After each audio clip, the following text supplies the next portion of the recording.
as I put my Germanic Langsax away. Although this is not a broken backing style, more of a machete. I would have preferred this to be blunt rather than sharp, because I must say, whoever sharpened this knife did an excellent job, even though there's a bit of a burr, which I can feel with my nail. So how are you today? As I put this away to start a live stream that will last all night, but don't worry, there'll be no fright to this live stream, even though yesterday was indeed Halloween. Yes, I'm back again. Well, yeah, it's not really a sea axe. I suppose it will be classed as a sea axe, but it's more pre-Saxon, it's Germanic. For today's live stream, what I'm going to do in today's live stream, I'm going to dress as a Viking live on camera at some point during the live stream. I've got the clothes, the Viking clothes that I was wearing yesterday, and I thought to myself last night, that would be quite a good idea. Although last night the live stream ended because the battery died on my camera. It was only started with 30%, but at the moment I've got 98% battery, and I'm attached to a battery pack, so we should be able to go longer than 2.5 hours. So so let's just go back and read your comments. Jester of Spade. Oh, nice sea axe. Yes, it is. I was looking around then for a sea axe. And he says, yeah, I'm good. Well, that's groovy. And he says, ooh. And he says, do you know any windlass steel crafts? Well, I'll probably do. I have to try to remind myself what that is. I'm more of a traditional blacksmith in the way I manufacture. Although being an engineer, that's my what I learned during my education when I did my apprenticeship. I know more modern ways of making things. But I have to remind myself what windlass steel crafts is, because at the moment it escapes my mind. And I don't know whether to grab a sword or grab my cup of tea. Both are very essential in life. I couldn't survive without sword, and I can't survive without tea. And I wish I had a kind of authentic cup rather than this big white spotty one. But by the gods, I like a big cup of tea. So hello, so leave a comment. We've got 3 people watching. Don't forget to like the old live stream. And I've not got the best light in here, so you have to apologise for that at some point. Oh, I've got 100% battery. At some point I will try to correct that and put another light in the room when I'm doing these live streams, so I don't look all dark down this side and all bright down this side. Oh, so Windlass Steel Crafts, it's a company who make replica weapons. No, I don't think I have heard of them, so I will try to remember that and have a look, because I'm quite willing to go and buy weapons from other companies you recommend so I can review them for you, because A, I get more weapons, well look, I can see the time, and B, I get to review other manufacturers. And the more manufacturers we can review and find, the better we're going to be, because we're going to have a good list in the future of good manufacturers. And of course it means I increase my amount of weapons. And of course, as a Viking, you don't need 30 swords, you don't need 50 axes. So I'll be giving things away on camera and during these live streams in the future. So bear that in mind as well. And I do like this, but I think it could be improved. First of all, the leather sheath is quite basic, as you can see. It's got modern kind of rivets rather than authentic rivets. So you can see that on camera. So they could be improved. It could have some nice brass along the edge. That could be improved quite a bit. The handle, well, you could inscribe your name like Eggle's done to his in runes, so I could put Bragi on that as a personal touch, or even you could chase round it and put some twisted wire in this bit of the handle. Could make it quite nice as well. The back end's quite nice, and I think I would undo that and slightly grind it down and re-rivet that end so it looks better riveted rather than being produced on some machine, because that doesn't quite look right to me. And you can see it's off centre, that so that's the tang coming through the handle. So whoever put it on has done it off centre, and you can see a gap around it. So apart from that, I couldn't really improve the blade unless I took the handle off and I decided to chisel into the blade when it was hot again and heat it up, and then put some silver runes or letters in there or some decoration. That would work as well and make it nicer, but then again you'd be messing up the heat it's already had, or at least you hope it's had. I mean, I've not tested this on camera yet because technically I've not unboxed this knife on camera. It is from Celtic Web Merchant, and at some point I do have the box with the other 2 items in. It's just that it's been hanging about loose for a while, and I quite like it because it's different than a Viking lens axe or a so this is more of a Viking one and a Saxon one, and you can see the difference between the two as I'm being careful with my hand, because this is very sharp.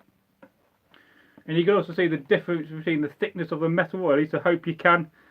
That's quite thin in gauge, where that's quite thick. So yeah. So let's go back and have a look at your comments as I put this down and put this away. This is a scabbard I've not finished yet. I got to chop the top off and make it straight, and then get some brass and make a whole brass segment for this. So eventually it will have 2 straps and I can hang it from my boat about here is the plan. But as always, there's always too many things to do. And I do have one more available to show. I can show quickly. This is one of my first sea axes I bought in 1999. Again, the scabbard needs cutting back, and I think it's upside down as well, the knife. So basically, if you're trying to form a scabbard to a knife, in those days they would have covered it with animal fat and got your leather wet and probably bored it up, and then they would have shaped it. Whereas in modern age I use cling film. I cling film my whole knife up, and then I clamped this leather around the knife, but it does need straightening off, and then again it needs some nice brass, preferably with some decoration. I like kind of a triangular stamp decoration. You could do it in one piece, or you could do it in multiple pieces, and then have 2 straps riveted on with probably some nice designer rivets from the period rather than straight rivets. I got some nice rivets with this head of Odin, and then that'll look quite nice on that, and that'll hang about there again. And this is the first one I brought, and what I liked about this sea axe is the handle. It's quite thin. So when I was using a spear, and I'll demonstrate this, give me a second. So there's old Bragi.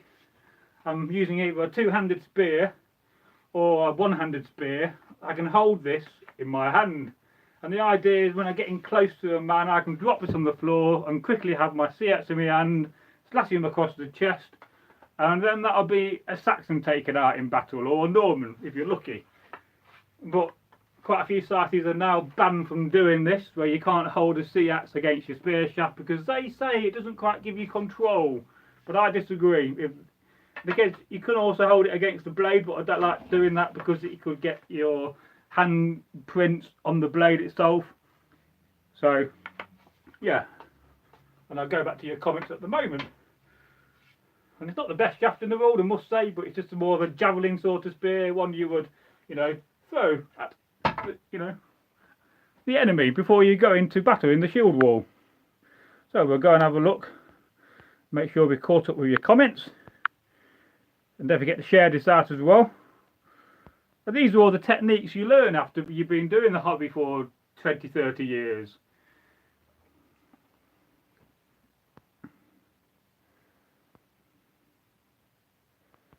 I do have a horn mug, but they tend not to take hot liquid so much. It can melt the wax if the liquid's too hot. And I just wanted a cup of tea before I started this live stream, because I've been on the go all day. So, and Jester of Spade says, "Hey, it should be a horn, not a mug." Laugh out loud. I do have some videos coming out tonight as well during this live stream. So I got another beer review, as I was in town today and I had another beer called 2 Decades from Acorn Brewery in Barnsley in Yorkshire. So you don't know where that is. That's the north of England. That's another pale ale, and that's coming out at 9 o'clock. I was going to start this live stream at 7:30, but I was editing 2 more videos, and I got another of those funny commentary videos to a fail video. I just did that just after that. So, and Jester Spade says, Windless do such an amazing selection of sea axes, knives, swords, all period axes, daggers, all sorts. Well, yes, I'll have to try to write that down. Give me a second to get a pen and paper before I forget. And then I will write that down in my notebook. And then I'll go and have a look on the website. And at some point, when I've got too much money built up, and I think to myself, I'm going to go and buy something. I'll go and buy something from them and do a video. And that would be great, because you can't have enough weapons in your life. And the Jester of Spades also says Southern Swords is all great site to get weapons. I'll write that down as well, because I do appreciate being recommended places to go, because I know where I would go fundamentally. But you know, if you're trying to get a Paul Binns blade, you're waiting a year or two, and some days you don't want to wait that long. So that's marvellous. And like I said, within the title of the video, when we get some more viewers coming, when people realise I'm on a live stream, I will slowly go from the modern world to the ancient times, and I will put on my Viking kit I was wearing yesterday in a live stream. But I think that will be quite nice. Although I'll probably want to have a modern t-shirt underneath, because I don't want to show my bare chest on camera, nor do I want to show my pants. So I'm wearing tracksuit bottoms, which I sometimes wear around the house, but I would never go out in public in tracksuit bottoms. Oh yeah, looking at my Coppergate. Would you like to see it? It's probably not got the right light to give it justice, but that there's a museum quality piece. You can get them on eBay and Amazon and various sites. You'll pay, you know, £300 to £500, even a bit more, but you're not going to get one as good as this. This would probably cost you, you know, a couple of £1,000, because it's a museum quality piece. And especially who made this, Ivor Lawton, who is probably one of the best manufacturers of museum quality kit. It is very nice and very accurate. Apart from the original had a cut mark here, it's no point having that on a replica. And it does feel nice. I think it does look better with when you got a beard. I think helmets do generally look better with a beard. I don't always have a beard. And then you got this, which is a felt hat rather than wearing a wooden hat or armoured cap. And we often forget, you know, felt is a very old thing, and it's basically a round segment on the top with a side segment sewn on. And it's probably got years and years of tear care sweat on it. It used to be, the helmet used to belong to tear care. Then, as you can see, it's quite a nice helmet. And the thing is, it feels right, and it feels good, and it feels comfy. It's not got the best chin strap system, because it's just one of these systems where you tie it up rather than having a buckle. And I would have thought the original would have had a buckle myself, because, you know, but I don't know. I'm open to debate on that. But yeah, it's got a very long nasal to protect your nose, and it goes well past your nose and also protects your mouth. So yeah, you could do with a bit of a polish on the brass at some point. But it's another job for another day. And perhaps I'll do a live stream where I'll actually go and polish some of my kit up. Because you do have to polish and look after your kit. And again, the idea of having a blackened helmet rather than a shiny helmet like this one is because it's less likely to rust. I mean, that's a shiny helmet. Can't really hold it in one hand easily. But with a darkened helmet, you're less likely to get rust, which is one of the reasons why some of the helmets were blackened. Oh yeah. Like I said, if you've not seen me do a live stream in this room, then this is fundamentally my bedroom, rather than doing it in the old studio, which I probably will move over to at some point. Like I said, the reason why it's brown or dark is basically it's to prevent rust really, and it also kind of looks better. And then there's a few ways of doing that. In the traditional way, the blacksmith would have heated up the metal and blued it to get it dark. In the modern world, you can either use a gun blue, which I've done before on helmets, and I know other people have done, but you could also put it in an oven and bake it with some, cooking oil on top of it. I know people have done that before. Or you could just put it in a fire, but you got to be careful. But generally, the blacksmith would have blued up the plates beforehand and darkened the metal, if that was the desire of the person buying the helmet. And I think what's better, a shiny helmet in battle or a darker helmet. I'll probably go for the latter because you're less likely to be seen so much, especially if you're fighting in the wood compared to in the open.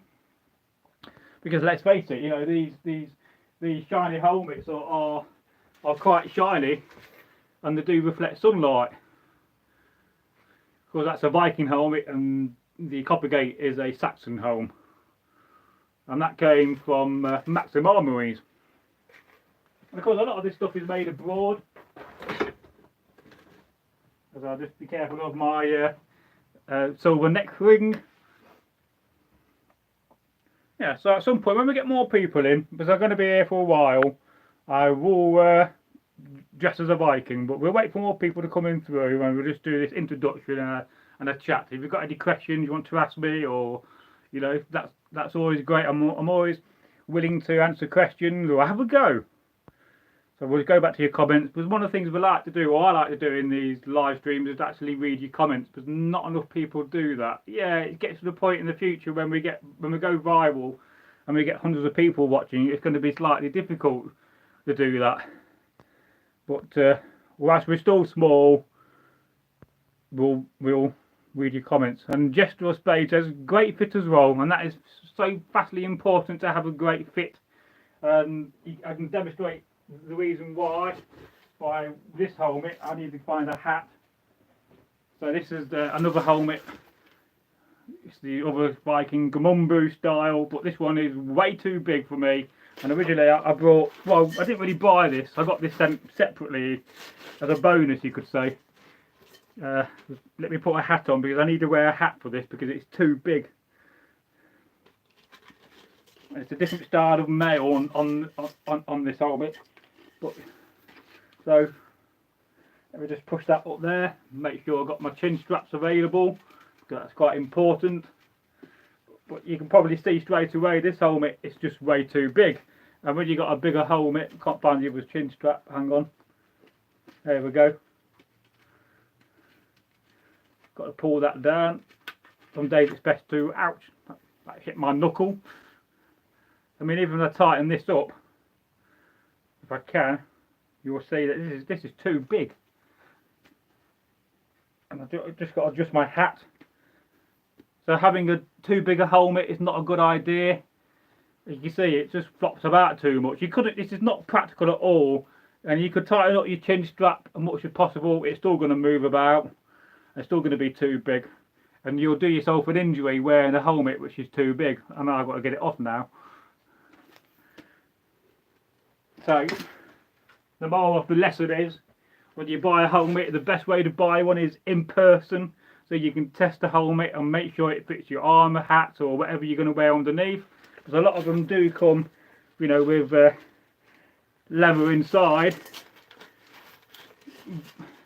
And then what you can do, if it's a bit too small, you can pack the backside of the leather between the helmet and the leather. You can pack it with sheepskin wool. Just go and get it off a hedge loose, or go and speak to a farmer. Don't go and, not like, I'm not saying go and get a sheepskin rug and put that behind it. No, I'm just saying get the loose wool and pack it and pack it tight. That's one way of making your helmet fit better. But if the helmet's too big in the first place, you could do that all day long and it won't work. So always get a helmet which fits you nicely. Because the last thing you want to do in battle is feel uncomfortable in your kit.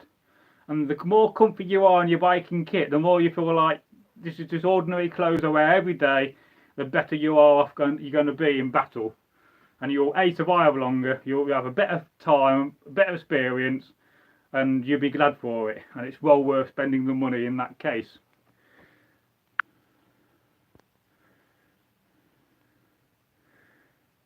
So I've got a sore eye at the moment.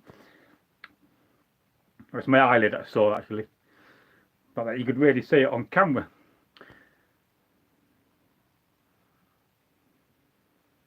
And then Jester Spade says, how come the steel is brown? Would the originals have been shiny steel? Well, that's fundamentally down to the individual who's making the helmet and the individual buying the helmet. So I'd say it'd be a mixture. Some people would want a shiny helmet. I would want it vastly polished. Where some people would want a helmet with all the dints from the smithing and not ground out. And of course, if you're leaving the dints in, the helmet's going to be a bit tougher than grinding the dints out. And yeah, you can hammer the dints out if you've got a smooth enough hammer and the tools and the anvils to do it on. And so that's one way you could approach it, but it is down to the individual.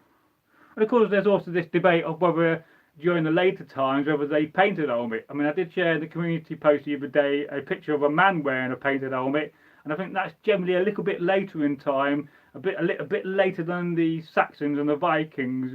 But of course, because we don't find helmets with paint on, we don't fundamentally know. And as far as I know, I can't think of any reference in any of the writings from the period, from the Saxons or from the Vikings.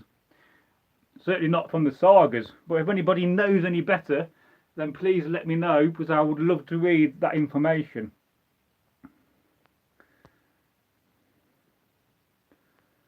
And then Jester Spade says, I see, thank you. Well, you're more than welcome. And I hope you're finding this live stream to be entertaining. As always, we do aim to please, or I aim to please, but there's more of us on the channel.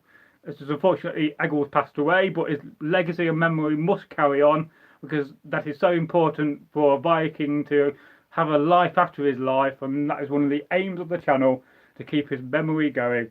And of course, we've still got Take here on the channel, even though he's not really filmed anything for a good while, over a year. But he's always welcome to come back and film more content. And perhaps we'll do that in the future. But as always, you know, we've got a lot of things going off in my life. And yeah. So Jester Spade says, I'm descended from one of William the Conqueror's bodyguards named Robert de Bracy. Yes, I've heard of him. And where I have my blacksmith workshop is on a country estate called Menell Langley, and a man who owns it, called Godfrey Menell, is a very good friend of mine. He lives in a massive big mansion, and his family came over at 1066 with William the Conqueror, and then in the 1080s William gave him the land he has now, and the family have been there for nearly 1,000 years. So I find that also amazing as well.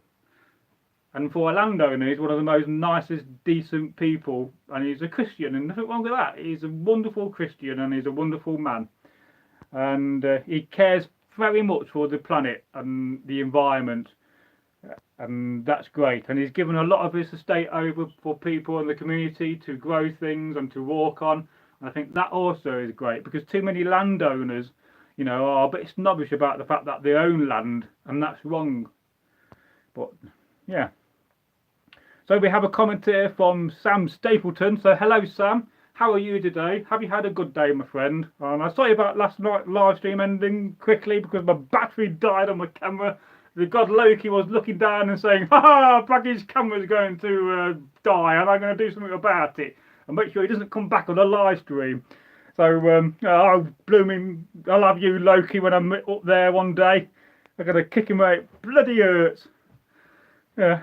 If only he could come down here in a flash of lightning, I could kick him in the bollocks. That would be a funny video, wouldn't it? You know, Bragi kicks Loki in the bollocks. Because you can use that word, because it's not a swear word in my mind.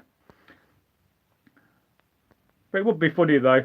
Yeah, well, you're probably just about to land your foot in his privates and you'll just disappear to over there. He's very deceiving.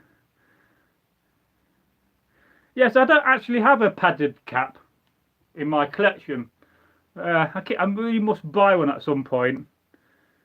I just never really got round to buying one on camp, and I never really found one second hand. But I must buy one in the future because they're quite essential to have. And when you don't have a woolen hat at hand, because let's face it, not everybody would have had a padded hat or a cap, depending what you want to call it. So in the future, are you even going to make one or are going to buy one? Probably the latter. Of course, if anybody wants to send me one for free, I will review it. And then Sam says, I made it, I don't know why, but it's not notifying me. I have the bow icon clicked. Well, it's an old problem with YouTube where you click the notification bell, but not always do YouTube let you have a notification. Now, one of the reasons that is because I think there's a limit on how many notifications a channel gets every day. Some people say, well, it's 4 notifications. Some people say it's 6. And, you know, I'm putting out a couple of community posts, so that'll be 2. I put out a couple of videos before this, that'll be 4. This will be my 5th notification, I think. And there'll be 2 more videos published during this live stream. One is a beer review. I've had a beer in town today because I had to get my car MOT'd, and by the gods, it passed in flying colours. And I went back to the old garage I've been using for years, not seen them for 4 years, and they was very happy to see me, and everybody shook my hand and said, oh, it's great to have you back. Of course, I want my custom, but it's very important when you know, if you're driving and you've got a vehicle that you go and take it. I know it's a bit of a strange subject to talk about as a Viking, but it's important that you take it to somewhere you trust and somewhere with a good reputation. And the place I took it in, Derby, has that. And then I had a meeting later today with a guy called Liam, and he is one of Derby's green councillors. A councillor is a bit like an MP, but they work in your cities and are like the stage below an MP.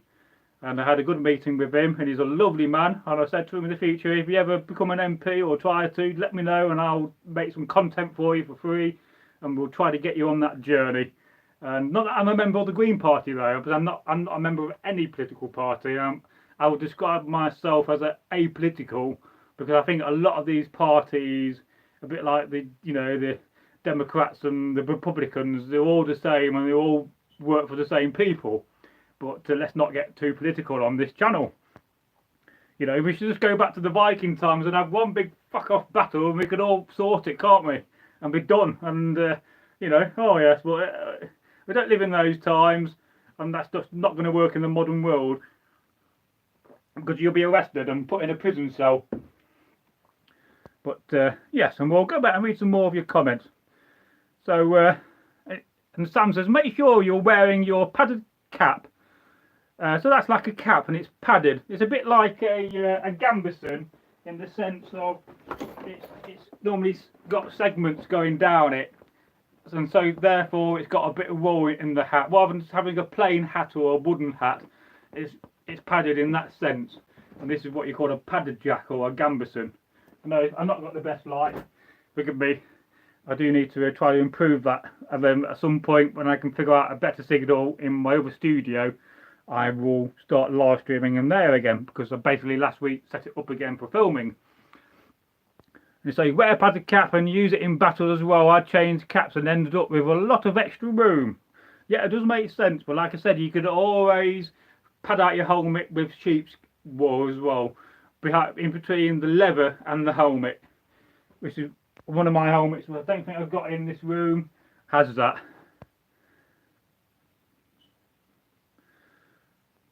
We'll have to upgrade some more people to the blue spanner, because we always need good admins on the channel. And Gestural Spade says, there seems to be a weird misconception about the transition from Viking age to the medieval age. Well, there is, because it's the same age. It's just the early medieval age, and the middle medieval age probably comes in just, you know, slightly after the Viking era and 1066, and then you get the later medieval age going up to the 14th century. So it is a fast period of history with many, you know, years in between. But again, you know, when I grew up, we used to call it the Dark Ages, and I tend to see it more like that. But of course, it's not the Dark Ages because it was very colourful and very bright. the only reason why they called it the Dark Ages back in the day because they didn't know a lot about it, unlike today when we have more archaeological discoveries than ever coming through. And in the future I will have a look at doing some videos and reaction videos to archaeological news. But you know, you can only do so much in a day. That's one of the problems. And if I was doing this full time, I'd have more time, but because I'm working other jobs, because this doesn't, making content like this doesn't make ends meet, you know. And it's probably partly down to YouTube, because they should be sharing the small content creators more than the bigger ones, because let's face it, if you're a massive YouTuber, you made it, you got your income coming in, you can concentrate on your content. But if you're a small YouTuber, then it does make you struggle, and not many people at this stage of a channel could make ends meet and pay for your gas, electric and all that. So but it's been a change for me having 2 jobs, and I've been quite enjoying having those jobs. So we go back to your comments. Yeah, and then we've got Timothy Henniger, the Goldarblatt. In America, if you're going to dress like a Viking, you better be from Minnesota. Not from Maine or from Pennsylvania then. I do know some Vikings from New York State, around that area, who are also American Civil War reenactors. And I'm always getting invitations to go over to America, not as a Viking, but for the American Civil War, which I did for many years. And then Jester of Spades says, you see Normans painted their helmets. Yeah, I think that's when that kind of a thing came in, during the Norman era. And again, it would be to protect your helmet. If you're painting your helmet, then your helmet's not going to fundamentally get rusty, and it gives it a coating. So it's all fundamentally a wise idea. But then you look at the Saxons and the Benty Grange helmet, how that was covered with bone segment from horn. So yeah, again, another very clever idea. But of course, in between the helmet and the iron and the horn, if it got wet, and it would do in wet weather, you can get rust, and then that damages the helmet, and you can't exactly take your horn off without disassembling the whole helmet. And I've got my replica of that here. That's my version of the Benty Grange helmet. Again, that used to belong to Turkey and needs a bit of work on this cheek plate. It's too loose compared to this one, which is quite tight and sound. And again, it's got a nice back plate to protect your neck. And again, it's got darkened bands here, but originally this would have been dark horn, and this segment here, the plates, would have been a white horn.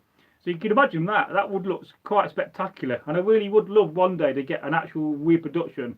But also the rivets were very much like a bat wing shape as well, so that was quite unique. And I think it's in one of the museums in Chester. So one day I'll travel up there and I will film it on camera, so we can do a better video about the Benty Grange helmet, a helmet from my county where I live in, Derbyshire.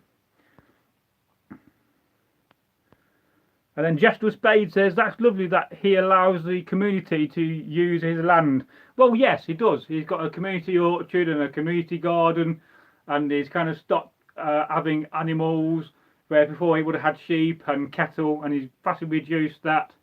And you know, he's got 500 acres, and he's literally they've been there, you know, since the Norman conquest.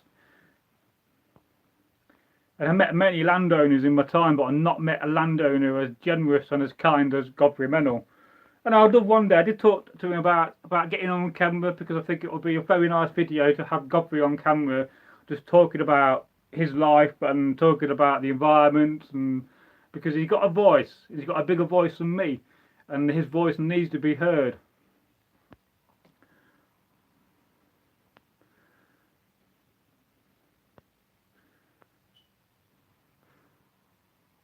So Andy Cousin says, evening, seems to be a funny looking geezer in my monitor. Hello, I'm a funny looking geezer. I love that word, geezer. in English it just means bloke or man. But yeah, but I am at some point during this video going to strip off, not completely, because I don't want to scare you guys away and get demonetized on a video, or even worse, taking it down. I'm going to dress as a Viking and put the Viking clothes on I was wearing yesterday, which is why I'm a little bit further back in the video so you can see that, because I'm wearing fundamentally tracksuit bottoms on and a woolly jumper from Top Man, when you could go to Top Man. Of course it don't exist anymore apart from online. I mean, the way we're going with the high street, there'll be no shops left apart from pubs. Well, I don't mind that, I like a pub, but I also like shopping. I mean, can you imagine 1,000 years ago you could go from one Viking shop to another, you know? Oh. And then Timothy says, well, that's the thing about painted helmets. That might have been later periods, sort of the 12th and 13th century. There are no accounts the Scots did paint their helmets. No, I think it's a much later thing. Although you do often sometimes see it with the Normans of 1066, but I think in myself, I think it's more late 11th century into the 12th and 13th century. But of course, because we don't have that archaeological evidence, and because there's no evidence in written form from any of the Saxon chronicles or any of the famous writers at the time, we just don't know. But it does make sense to paint your helmet, and they certainly had the ability to make paints if they knew what plants to use, like oak to make black dye. If you can make dyes, then fundamentally you could make paint.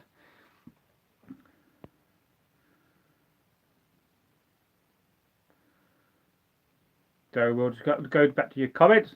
And Sam Stapleton says, one of my favourite stories is how Loki got Odin his horse. Well, yes, that's another great story. And perhaps I'll try to remember that one day and tell it in a video.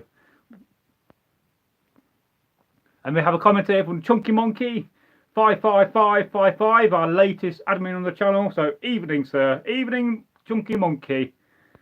Of course, if you want to be an admin on the channel, if you want the blue spanner, then you just got to ask me. If I know that you've been around for a while, then I'll make you and give you the blue spanner of destiny. You know, and then you too can be part of the Northworthy Blue Spanner Army. That could almost sound good on a t-shirt. So Martin Hale says, do you think the Normans saw themselves as French? Well, to be probably not. No, I think they probably saw themselves as, you know, partly Norse Vikings to a certain degree. But you know, Francia at that point was bigger in size compared to France early, when it was a number of separate countries. And of course, the French system, it kind of came down to your oldest son inherited the land or the country, and that's why they always had fights between themselves with the different countries within France. And then gradually over time, that just got united, like England got united. So it's very much the same sort of a system. But I'd imagine if you came from a Norse background and your great-grandfather was a Norse Viking, you would want to, you know, treasure that and be respectful of that heritage. And let's face it, it's a great selling point. So I don't know whether William wrote about it being, you know, I mean, there must be accounts from William at the time, whether written by the monks or other people, but it doesn't make you think whether that is a thing. I mean, if Turkey was here, he'll probably have a better answer than that as I go and drink some tea, but I don't want to lose my voice. I've got a bit of a cough today as well. I think it's been cold out. Yeah, but you can also see that from a different perspective as well. Would the Saxons have seen the Normans as being more Viking? I mean, today we see the Normans with having that Viking heritage. Apart from, you know, they probably rode more horses and had a different way of living compared to the Vikings and were more Christianised.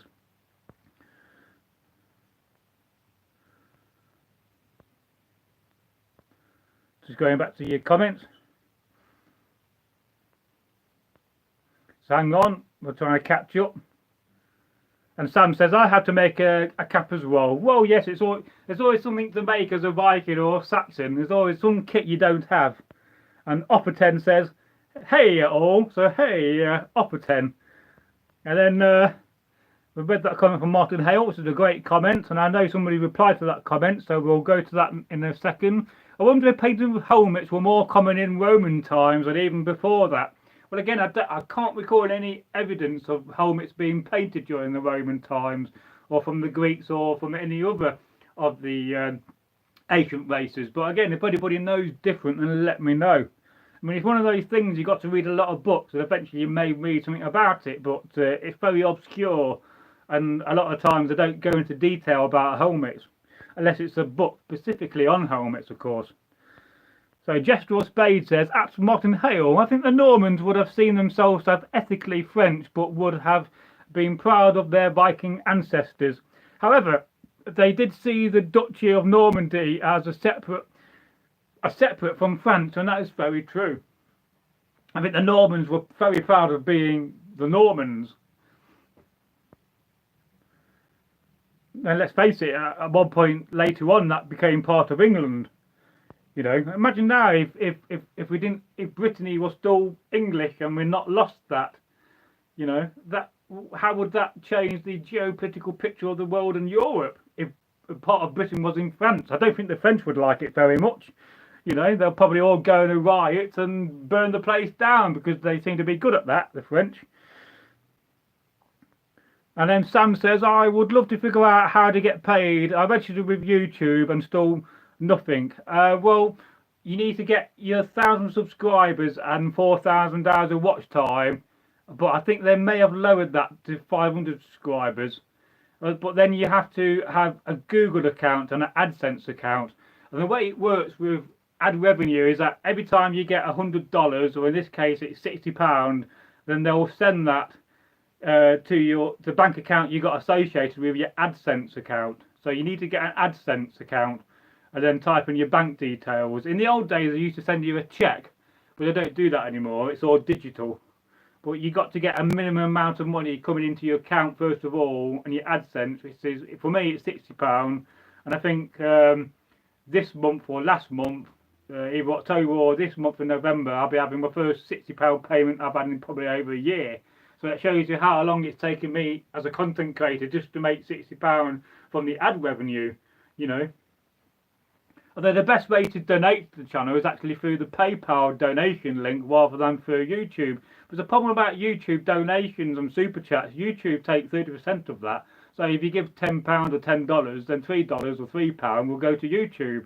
And let's face it, I think Google's got enough money as it is.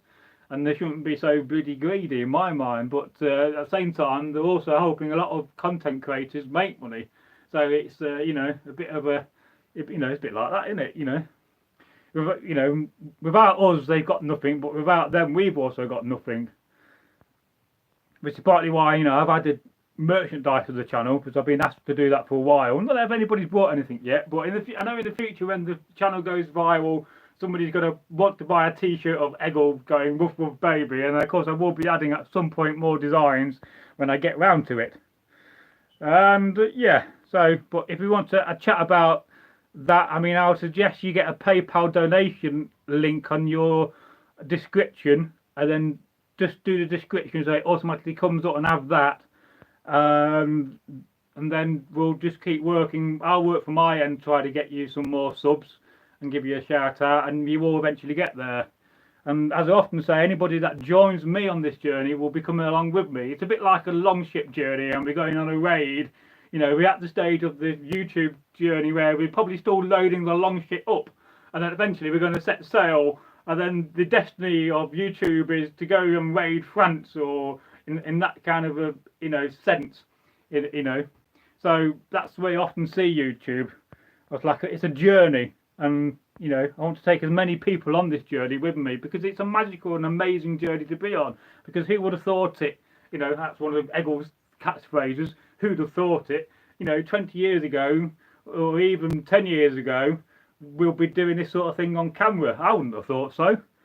So, and then it's also amazing how, you know, the life has changed in so quickly a time. And again, of course, we've got AI coming in, and how fastly that's going to change life. I mean, I'm beginning to see AI in lots of places now, and they would have saw it before. So going back to your comments, and Jester Spade says, everyone likes a pub. Oh, yes. Oh, yeah. I wish I worked in one. I'd get free beer. Oh! Oh, yes. But I said I did have a nice pint today, because I had some time to kill in between dropping my car off. And then I walked round Derby, and I filmed a load of videos to do some ghost stories in the shorts format, because where I live, Derby, is actually famous for being the most haunted city in England. Yes, it is indeed. We've got more ghosts in Derby, more spirits, and of course we all like spirits, whether it's whiskey or a ghost, in Derby than any other city. I don't know if we're the most haunted town. We're not a town, we're a city now. We've been one for many years. But yes, that is a true thing about Derby. And I think I'm either going to do the audio myself or I'm going to take the audio from Richard Felix and put it onto those videos, because you can do that because I'm making my own video and I'm not being caught up in the copyright. So Sam said in America, geezer usually means an old man. Well, yeah, I suppose in the same sense in England, a geezer is an old man, but a geezer can be fundamentally anybody. And I guess I don't know if it's more of a southern thing, you know. I mean, you could call an old man an old git, but I think that's a bit offensive.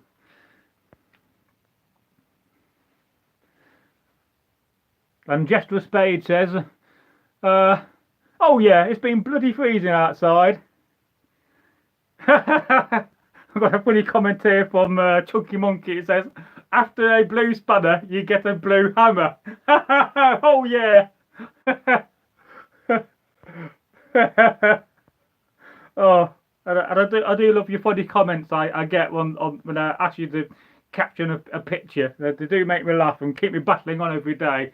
Keep me doing this, because if I get bored of doing this or I got down about it, I'll stop making content. So you guys are just keeping me going, and every day I wake up thinking, yeah, I'm gonna make some more content, gonna do some more groovy, amazing things, and keep battling on with it, because it is a battle with YouTube. It is very much like a battle. And then Jester Spades says, at Opperton, ancient Greek hoplites would almost always paint their helmets. Oh yeah, I didn't know that. So that's quite interesting to know. I don't really have any Greek kit. I mean, at some point I will expand and get other kit from different periods as well. At the moment I'm trying to get a Romano-British kit together, very early Saxon, and then I'm just trying to put a Norman kit together a bit better. I got some Norman kit, but I need to get some better things for that. So, and then Jester Spade says, that's Sam Stapleton, I'll give you a sub. Well, please do go and check out Sam Stapleton's channel, and please give him a subscription. And don't forget to click the notification bell and leave him a comment. I mean, the most two important things YouTube like are comments, and they also like likes. And they also make sure that you're not being unsubscribed by YouTube, because if you go away from a channel for a good while of time, then some days they can unsubscribe you. And Sam Staples says, thank you for that. Well, you're more than welcome, Sam, because it's all about sharing the love and the knowledge. Didn't quite say that right though. So it's all about sharing that love and that positive, feeling on YouTube, because too many YouTubers don't share that out. So especially when they get very famous, they think about themselves and they get themselves in a little small world. Well, there's millions of YouTubers out there, and they all deserve a shout out. And that's one thing we'll always do on this channel, whether we're small or massive. We'll always give shout out to people. So we've got a comment here. So Jester Spade says, we all love spirits, whether it's whiskey or a ghost. And he laughed out loud at that. Well, yes, very true, isn't it? Although I prefer a bit of schnapps or rum myself to a whiskey. I do have whiskey now and again, but generally when I got a cold, I'll have a hot toddy, which is warm water and whiskey, just before I go to bed. Give you that extra boost. But I don't like whiskey neat too much. I do like a whiskey mac, but not had one of them for a long time. And I don't like cheap whiskey like bowls. It's got to be a good quality whiskey with a bit of body and flavour. So we've got a comment from Peton PC. Just catching up. Hi everyone. So hi Peton PC.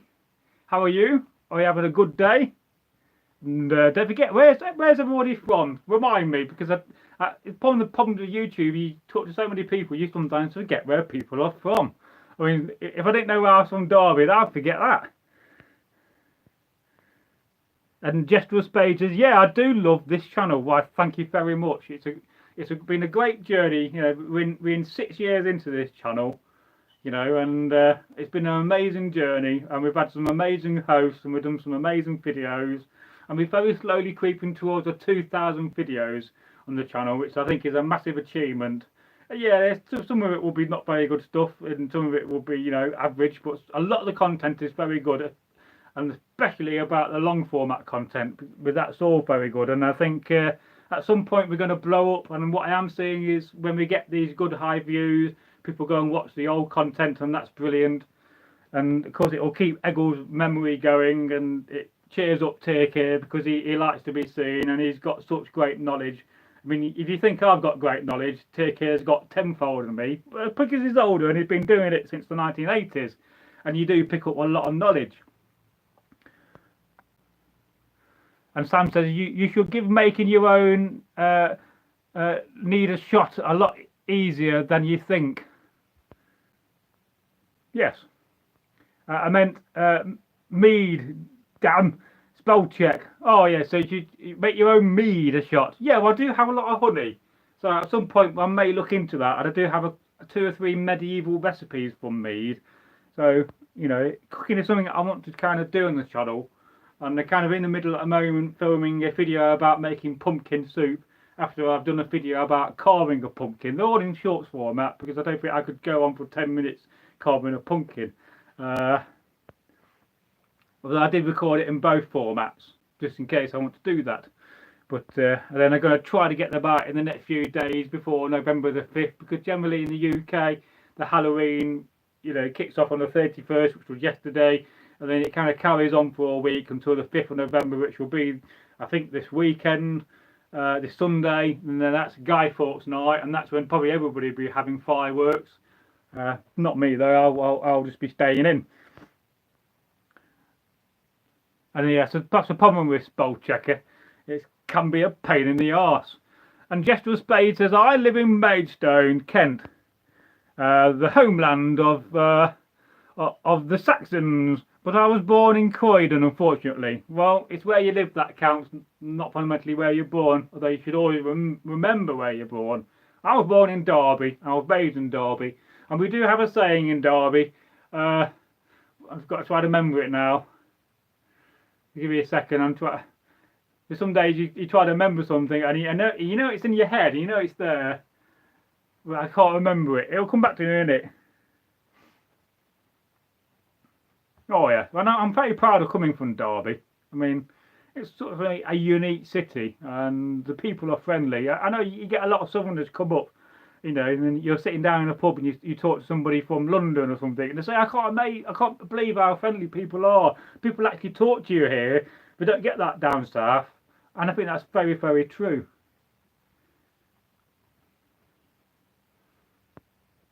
Yeah, so I remember the saying now, it's Derby born and bred, strong in the arm and thick in the head. There we go. And I knew it was up there somewhere. Yeah. I'm a bit of both. I'm strong in the arm, but I'm also thick in the head. If you can't laugh at your own self, then what else can you do? So when we get to about 1 hour, that's when I'm going to start talking about my Viking kit I was wearing yesterday, and I'll literally dress as a Viking for the second half of this live stream, because I think that is something we're not done yet. I am going to do that on a video where you kind of see me in 1 second in modern clothes, and the next thing I'm going to be wearing my breeches, and the next thing I'm going to have under tunic on. I'm going to plan to do that in the better weather next year. So I had that thought for a while now about doing that, but I never in the live stream ever got changed on camera. I'm not exactly going to strip down to my underwear and do a wick mail, you know, woof baby, and not doing that. No, but yeah, and I think that would be quite unique. So Timothy says, I used to have an arming coif for doing Army of Robert the Bruce and the 13th-14th Battle of Bannockburn. Great to sleep in for fall and winter as an outdoor sleeping cap. Well, yes, that is a very good point and idea as well, to sleep in your armour cap. I mean, the thing about a woolen hat, I've got Eggle's one here, which is great to keep your head warm, but the problem is when you are sleeping in a hat like this, because you can't tie it up, it's going to fall off your head at some point. But then again, that's why a cloak is also very handy for sleeping in. But it does make you think. We do know that the Vikings had a sleeping bag sort of arrangement where it will be, you know, it'll be kind of 4 sections of a cow hide or maybe sheep hide sewn into a kind of a sleeping bag which you can crawl into, and it will probably be fastened up down one side most of the way, and then it will probably be leather thonged up so you could tie it up. So we do know about that, and there's evidence for that, and I've always wanted to make one actually, so perhaps one day we'll get on the channel, we'll make one. So I suppose that could be the first thing I'll wear on this channel. I'm wearing a hat. I'm wearing a Viking hat.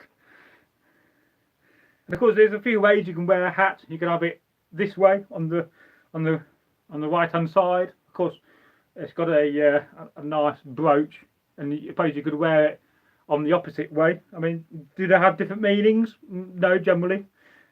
I suppose you could have it backwards as well. If you wanted to have it backwards, and you could have it like that, I suppose. But then again, also quite like, I suppose if you're doing a job, you don't want it flapping around your head, then that's great. But when it's on the side, you're not going to fundamentally get that. And what this needs a bit of tablet with to finish it off. But you can also have it with the point, and basically it's just I'll make one of these on camera one day, and then the idea is I'll do a live stream and figure out how to do that on camera. And then you can have it on the front as well, which is just as nice. I suppose you could have it at an angle, a bit like the military cap for the British Army where they have it slanted. I generally like it on the front, although I think that could be a bit straighter on how I've got it fastened up. But most of the time I'd wear it on the side. It's the problem with long hair. I'm waiting for my girlfriend to come up and dye my hair again at some point in the future. Oh yes, I've got to drink more tea because I'm thirsty and it's going cold. And being British and English, I drink a lot of tea. I mean, it makes you think what the Viking equivalent to tea is. Probably nettle tea. You could have dandelion tea. I think dandelion tea is more like dandelion coffee.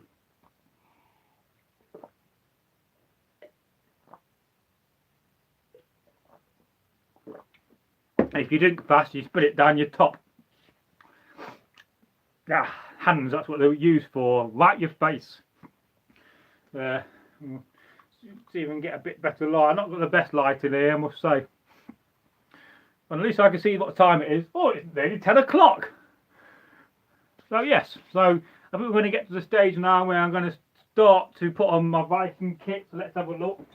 I basically left it here from last night, and we'll talk about it before we put it on. So these are my first pair of Viking trousers I owned. They do have a patch because what's happened over time is that the gusset can sometimes give away. So that's been patched up a few times. I think my mum sewed that on for me when she was alive, but it needs going again because I got a hole in my trousers developing, and these trousers are getting a little bit warm now. And it's made out of a nice salmon wool, and it's a pure wool. So at some point you can see there's a bit of damage. I'm going to have to patch them with some wool and stop it from spreading, or else I'm going to ruin my trousers. But then the only thing they're good for is taking apart and using for a pattern, which would be quite useful. There's no gusset on these. They're just a very basic design, and it's got a drawstring. We do know that the Vikings had bolt loops on the trousers, so you can have bolt loops. That's quite acceptable if you want to have a bolted trousers rather than having a drawstring, which is, in this case it is. And again, you know, they're 24 years old, these, so that's why they're a little bit worn. And again, I got a hole in the knee developing because again they've been worn quite a lot over the years. And as a YouTuber, I probably wear my Viking kit more than I did as a re-enactor. So if I'm filming every week, if I do twice a week, that's 104 times a year. Whereas a re-enactor, I may have only worn it for, you know, 20 weekends a year, probably not even that. So I'm getting a lot more wear. As I suppose I'm away for a weekend, I'm in it for 2.5 days. So that can add up. But even then, I'm not doing it as often as I am now. I'm not going to take my trousers, I'm going to put these over my modern trousers because I don't want to show my underpants. And I did check earlier, make sure I'm wearing some, because some days, you know, I like to go commando as a man. And it does make you think if the Vikings had underwear. Now we do know from the Viking sagas there's at least 3 accounts of underwear, so I don't see why not. I don't see why some man would say, oh, I got a pair of trousers, duck. You know, duck is just a friendly term in Derby for saying, you know, hey up, mate, or you know, to a woman, and saying to your wife, can you make me a pair of under trousers? So I don't see why not. So that's the first thing I'm going to put on, my trousers. I'm not going to take my t-shirt off from this either, because you don't want to see my ugly body full of scars and no tattoos. I don't have any tattoos. So that's my Viking trousers. I'll jump up. There you go. You can see them. So that's the first thing. And then the next thing you'll want to put on is an under tunic. So then again, I bought this in 1999 when I started doing Viking reenacting. I've already at that time been reenacting for quite a few years, from I think around about 1994. I'm getting a bit mixed up then. And this is quite a nice yellow linen. It's a short sleeved one, and it's got a different material at the end with some tablet weave. So you can see that. That's quite nice. I'm sure if you got an expert in tablet weave, they could tell you the exact design of that. I can't. And it's got a nice bit of thread as well, wool thread going there and here to keep this segment on. And it's quite nice that you got a 2-tone colour. So I'm going to take my hat off and take my jumper off and throw my jumper over there. Sort my hair out because I've got long hair and it gets everywhere. Nearly swore there again. Up to daisy. But we are family friendly, but you know, I think kids swear more than adults some days. Then we're going to put this on. Now some people like a short under tunic and some people like a longer one, but as you try not to read my offensive t-shirt. So that's the next stage of dressing like a Viking.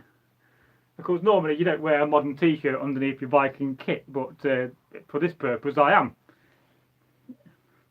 And let's just lower the camera, you can see that a bit better, so hang on a minute if I can. So that's the under tunic, and of course again it's quite long. What you can do if you don't want, if you've got a long under tunic, you don't want it long, you can put a belt on, you can hook it up a little bit so it's above your knees, because what you don't want is a under tunic hanging about your knees, which doesn't give you that movement in battle, and that's a little bit restrictive, as you could see there.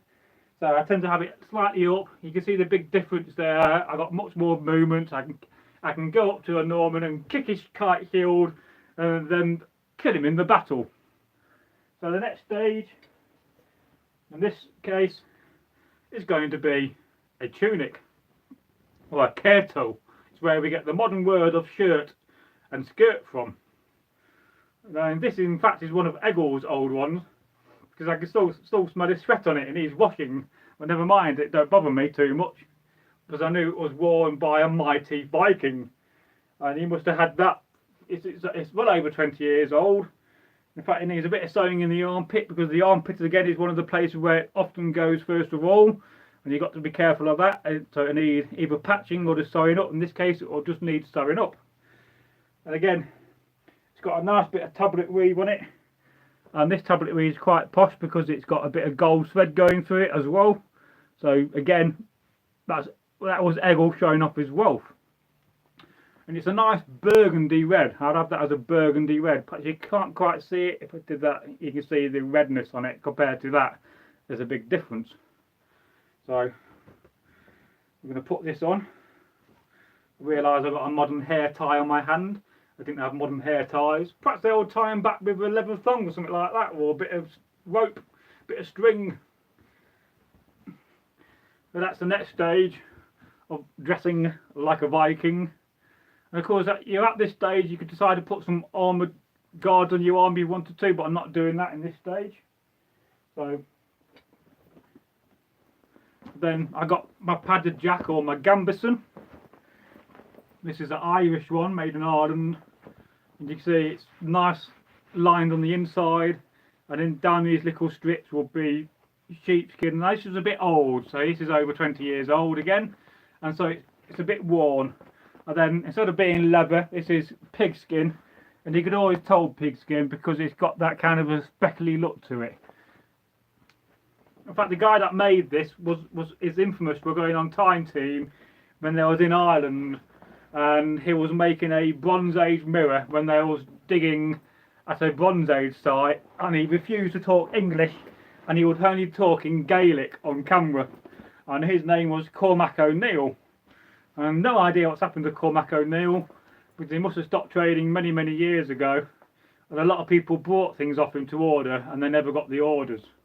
So again, with the gambeson, you want to make sure it's a nice fit, it's not too tight, and that you can move your arms around so that you can hold your spear and your shield, and you can do all that quite easily and not have any restriction. Because if you've got a tight armpit, if it's not enough space under here and it feels tight, and it's going to really affect the way you fight in battle. And that's not the best sword in the world for demonstrating, because it's a bit heavy. And then of course I'm going to do this up. I'm not going to do the top one. And of course you can have it on backwards. It's up to you. If you wanted it on backwards, I'll demonstrate that as well quickly before I do. I normally have it on the front, but the problem with having it on backwards, you can't put it on yourself. But I'm sure you agree, you can get the principle. But what I find about this one, it's a bit high on this segment of the neck, so it tends to rub your neck a little bit, and you could probably slightly hear the change in my voice because of it, because it's too tight round here. So that's why I tend to wear this one forward. And I've already got one gambeson, and what mind having another gambeson at some stage in my life. And I think you do sometimes see them second hand on eBay or so forth, but you can also make them yourself. They're not the most difficult thing to make. You don't have to use pigskin, you can just use a good linen on the outside, as long as it's got the same principle that it's padded and it's got these lines going down, so there's a lot of sewing involved. I think that TV series, when they made that medieval castle, and they made a gambeson on that TV series, it's a castle in France, but I can't remember the name of the TV series. It's been a few years. We'll just have a look at your comments as I slowly put my Viking kit on. It said my shield looks like a Union Jack. Well, I suppose, yeah, because before, for many years it was just white and blue. And then one night I decided to paint the red on.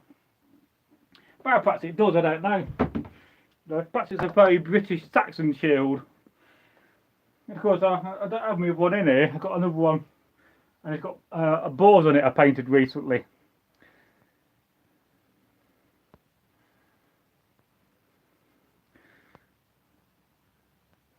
I'll just go back to read your comments before I continue putting on my Viking kit. I've never had pumpkin soup before, so that'll be a first for me.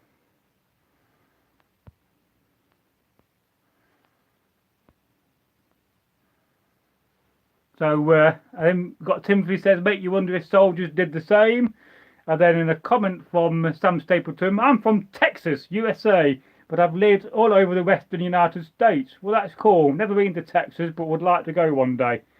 Yeah, and a lot of heritage in Texas. And then Gestural Spades, it is not the size of amount of subscribers that matter, it's the quality and passion of the community. Well, I think that's very true indeed, and I hope on this channel we have that.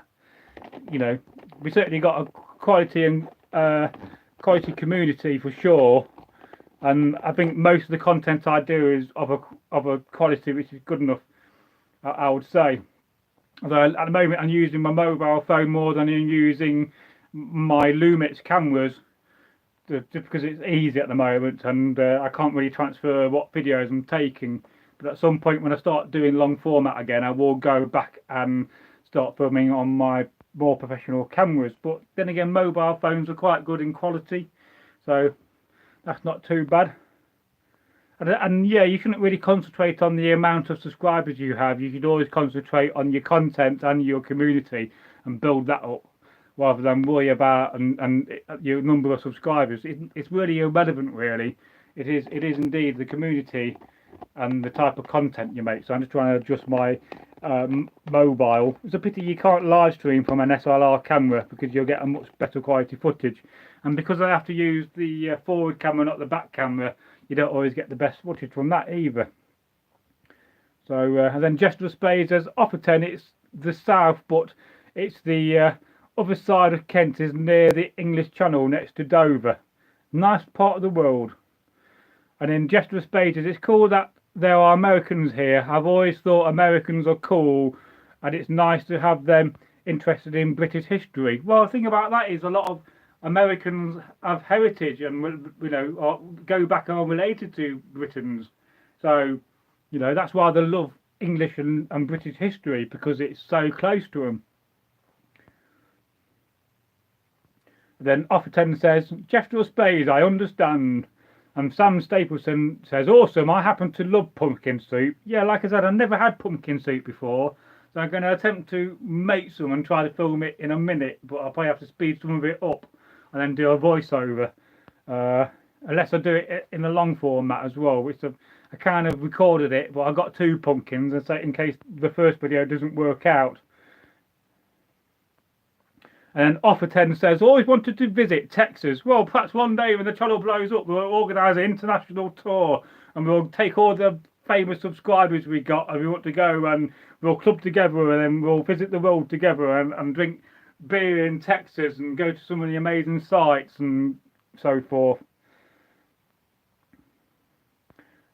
But I always like that saying, I think it was by one of the generals of the, I think it was, oh, who said it? It's about Texas. It may have been Sheldon, or it may have been Grant. I think it was Grant, and he says, if I lived in Texas, no, if I owned Texas, I would rent out Texas and live in Hull. On those lines. But I probably messed up that saying, to be fair, because I can't quite remember it, and it's been a long time since I read it. And I'd love to watch the movie Gettysburg again, because that's a great movie. And then Sam says, we have a saying here too, you can put your boots in the oven, but it doesn't make them biscuits. And then Jester of Spades saying, some guy was telling me about malevolent elves in the county Durham. Yeah, there's a few channels that cover that kind of aspect of it and tell stories. But it does make you think, because of course, in the modern terms, we call elves fairies, but in the old times, elves were elves, and we just see it as a different slight thing. And Sam says, another saying is your one cut hair from the hillbilly heaven. Oh yes, well, better to be a Johnny Reb than a Billy Yank. And that's a very good book, actually, Johnny Reb, Billy Yank. If you've never read that, that's a great book on the Civil War. I've got a version of it.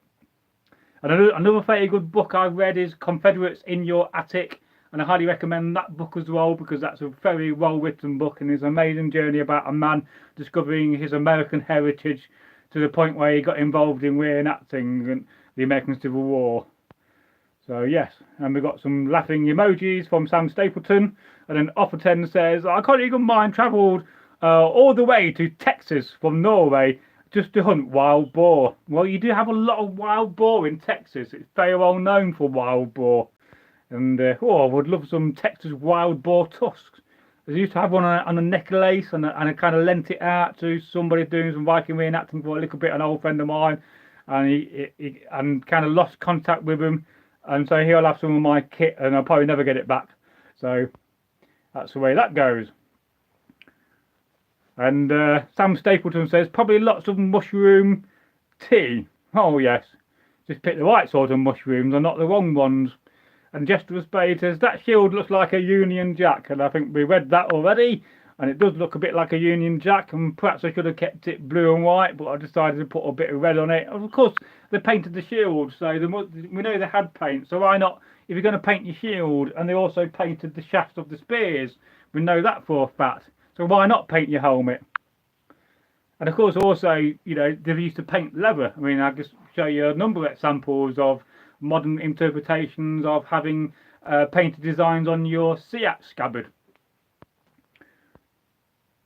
But we'll got to the stage where I caught up with the comments, so we'll go back to finishing putting my kit on. So Sam Stapleton says, we do have lots of wild pigs. You guys like to see me in armour spearing one with the dogs. We'll just make sure it's a wing spear, which I don't have up here, but they're too big. So, because the next stage of putting my Viking kit on is to do my padded jack up, or gambeson. I don't know which I prefer, a padded jack or the gambeson as the name. I think gambeson is probably more authentic, but also like a padded jack. And this one's probably getting a little bit too tight for me. I put a bit of weight on these last few months. I've got to put on some funny tablets by the doctor that made me eat like a pig. So that's the next stage. And then of course you're going to want to put some jewellery on. So I've got a handful of Viking jewellery here. So I got some hack silver. That's a find from Lancashire. So I love that on my wrist because that shows my wealth as a Viking. And if I ever get caught short and need to raise some money, I can always chop it in half with my axe. And then, yeah, is that a square? Well, it's a rectangular shield. It's more Celtic and it's more Hiberno-Norse than Viking. Although certainly in the last kingdom they gave the Saxons rectangular shields, and they simply did that so that some of the audience could tell the difference between the Vikings and the Saxons. Because if they gave the Saxons round shields, it would look a bit strange. And the only downside about this is I put the handle on the wrong way. It should be vertical and not horizontal. So I've got to take it off at some point, finish the job off. But if you're reenacting the Hiberno Norse Vikings, then they were quite well known for this. But with it being the wrong way around, I'm more natural to use it that way. So I've got to take the handle off, which is just an iron strip. Actually, this came off an old shield. But then I got to get some more leather and probably just leather that on the back to make it look a bit tidier. But then put this back on. But I made this years ago and I never got round to it. But yeah, and it's just got a nice bit of cow leather on the front. I think the boss is a little bit too big for it myself. It's an old shield boss. A smaller one would have been better, but it's on there now and it's not coming off. So just bear with me as I try not to knock over my Coppergate helmet. Behave yourself. So then the next stage is to put some more jewellery on, because as a Viking they wore lots of jewellery, and there's certainly accounts of some Vikings wearing armoured rings all the way up the arm to show their wealth of. That must have been a bit awkward in battle. Then I'm getting a bit muddled up here with my chains. So the first one I got is this one.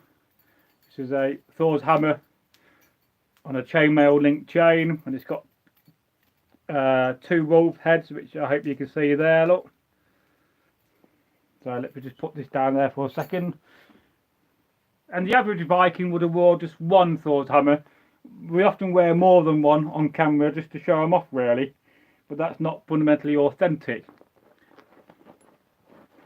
So you'll have that on, and in this case I'm going to put another one on.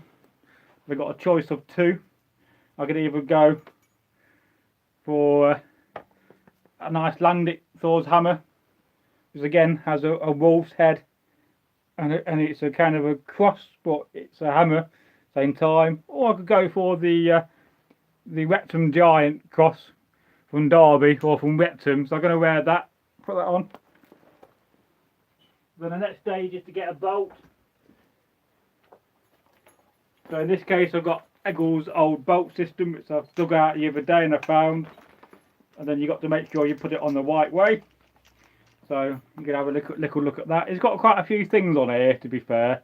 And the original sea axe Eggle had got buried with his ashes, so we don't have that. Though I do have a replica of it, because I got one exactly the same, and it's twisted at the moment, so I got to untwist it. So let's just try to sort this out a little bit. And he's got a link, that's for his axe, and he's got his eating knife, which I'll show you in a little bit, and two leather pouches. So this will be the next stage of dressing as a Viking. You've got to make sure that you've got all the equipment round where you want it before you put it on and tighten it up. It makes it a bit easier. And make sure it's not twisted.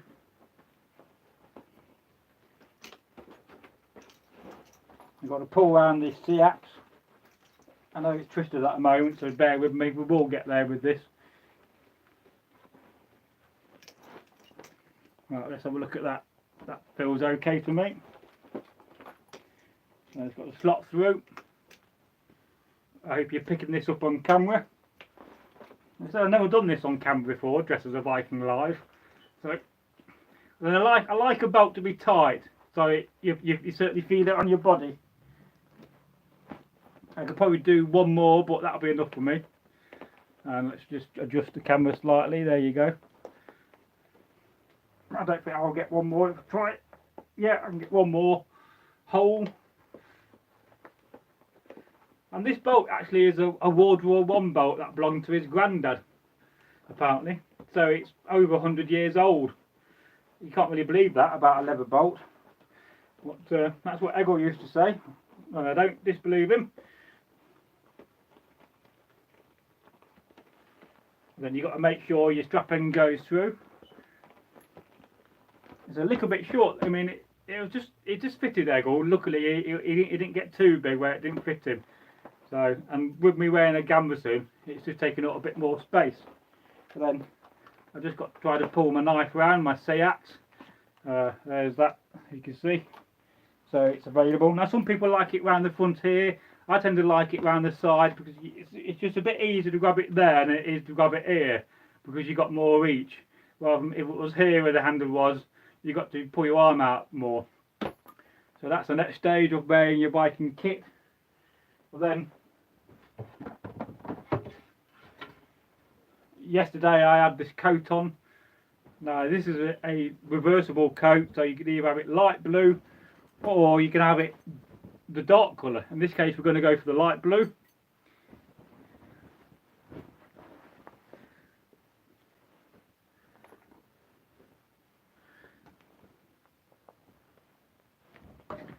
And we'll get back to your comments shortly after I put this coat on. This is the Eastern coat. I'll just wear this to keep myself warm, really.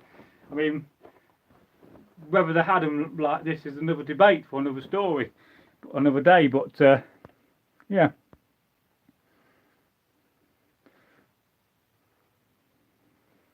So Sam Stapleton says, I think you're in the business of making me jealous with your badass kit and all your hammers and anvil. Keep up the good work. Well, I certainly will do, and I think at some point I will try to figure out and get all my hammers together, and we'll do a live stream showing off all my hammers, and we'll see whether we can get up to 200. I'm pretty sure I can, and I'm always finding hammers and being given stuff like that.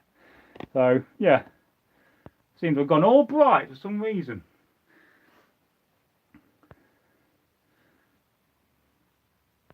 And then Red Tail Production says, I'm pretty sure that Gambeson did not exist during the prior Viking Age. Most Germanic tribes, including the Norse and Anglo-Saxons, most likely wore some kind of padded tunics. Well, that's fundamentally what a Gambeson is in the same sense, but perhaps it is a little bit later, but we tend to wear these for safety rather than anything else. And the thing is, if you're wearing chainmail, as I've got a set over there, you can see it's very shiny. You don't want your chainmail to be sitting on your tunic because it's going to oil it all up, and you end up with a black tunic when you got a nice tunic and you want it to keep clean. But then again, I have to also prefer the idea of having a leathered jack. Well, a leather jerkin is the correct term, rather than a gambeson. So I would tend to vary between the two. I think most of the time I would have wore a leather jerkin rather than a gambeson. But I'm just wearing it today as I'm just trying to demonstrate what I put on last night and what I was wearing. And Red Tail Production says, oh, and hey buddy, hey Red Tail, how are you today? Are you having a good day?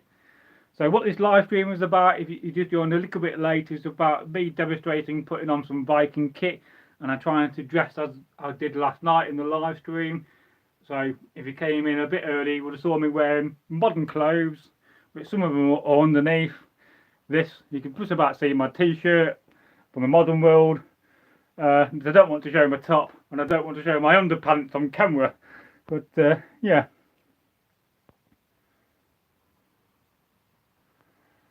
And then Jester of Spade says, I have a mace head coming Our mace head due to arrive in the post tomorrow. Brass, bronze or iron. I've got 2 maces. Very nice weapons indeed, but both are iron. Don't have a brass one. Won't mind having a brass one. It's something for another day. Yeah, I mean, it says Red Tail Production says this channel needs a Discord server so badly. Yeah, I mean, I've tried to do a Discord channel about 2 or 3 years ago, but I found it very difficult to navigate. And I think you can probably have it now on your mobile phone, I believe. So, and you can do a Discord channel for your Xbox as well. So perhaps that's something I may try to look at in the future. The problem is I've already got so much limited time. I know somebody on the channel offered to do one for us and won it, and that'll be great. And I'll go on and share content then. Yeah, I think it was you, Red Tail, offered to do that. Well, if you want to make a channel and then and then give me ownership, then that's great. As long as you remain an admin to help me out on it, and that will be great too. And then we'll promote a load of people and try to do a Discord channel between us. And don't forget, if anybody wants to appear on the live stream, because I can invite YouTubers or people that have a YouTube account on the live stream, and perhaps one day we'll do a multiple live stream between a few of us, and we can talk about it live on camera rather than just see me, because I think that also too would be quite a nice option. And I know me and Eric have talked about it, but Eric's often very busy with his job and is worn out a lot because he works very hard to that little Viking brother of mine. And you've got to give respect to a man that works hard. So I don't think he's watching, but if he is, hello Eric. And you get some rest, my brother. And of course, you're all my brothers in my eyes, because this is what a Viking community is about. You're all brethren. But let's not forget our sisters as well. About 11% of our audience is women. And then Red Terror says, that I can. And that's great. If I click that, I'll move away. So I try not to do that. I'll just so I shouldn't have clicked that link. Well, I'll have a look later on in the comments, and I'll click that link, and we'll have a look.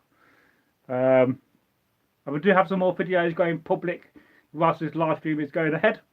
And I'm still not finished with my Viking kit yet, so we'll get onto that in a few minutes. I may even sit down and put my Viking shoes on for you.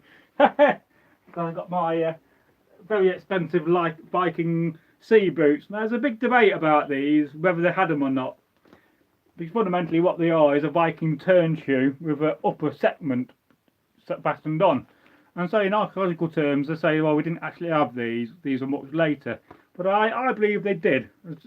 And this is a top quality museum pair. I mean, the average pair you'll see, at some point I'll do a video comparing a basic turn shoe to a much better quality turn shoe. And you can always tell quality because they have a very thick sole, and these are studded as well with strips. And the reason why it's studded is to stop wear, so they last a long time. And I've had these for about 20 years. And I'd imagine if I went to the same man that made them, he'll probably want about £1,000 or $1,200 just to make these, because they are top quality. And the thing is about these shoes, they feel really comfy when you wear them. And that is another important aspect about your Viking kit. It must always feel comfy, because if it doesn't feel comfy, you're going to struggle and you're going to suffer. And they do need a bit of work on the other ones. I've got some of these antler bits missing. Well, yeah, a lot of shoes were studded. It goes back to the Roman period. But the reason why you do that, and these are like carpet tacks, it's just simply because we do a lot of walking on roads as a Viking. And so what will happen, you'll get wear here, and you get wear at the front where, in this segment. So you don't want your expensive boots, shoes wearing away. So that's the reason why we do it. And of course, they need redoing now and again, and I have to do it on one of my shoe anvils. And there's always a few missing, like there's one missing there, another one missing there, and then you get them where they wear down, and you end up with just the nail rather than the flat head. So I've got to dig that one out, and we put one back in. But yeah, but these are really comfy, and that's the purpose about quality shoes. I'm not saying you should go out and spend $1,000 on a pair of shoes. You shouldn't do if you're just new to the hobby. just go and get yourself a pair for £50 or $100 in that range. You know, £50 to £100, $50 or $60 to $120. I'm not sure what that'll be in Australia because I'm not used to Australian currency. But I got given these from a very old friend of mine.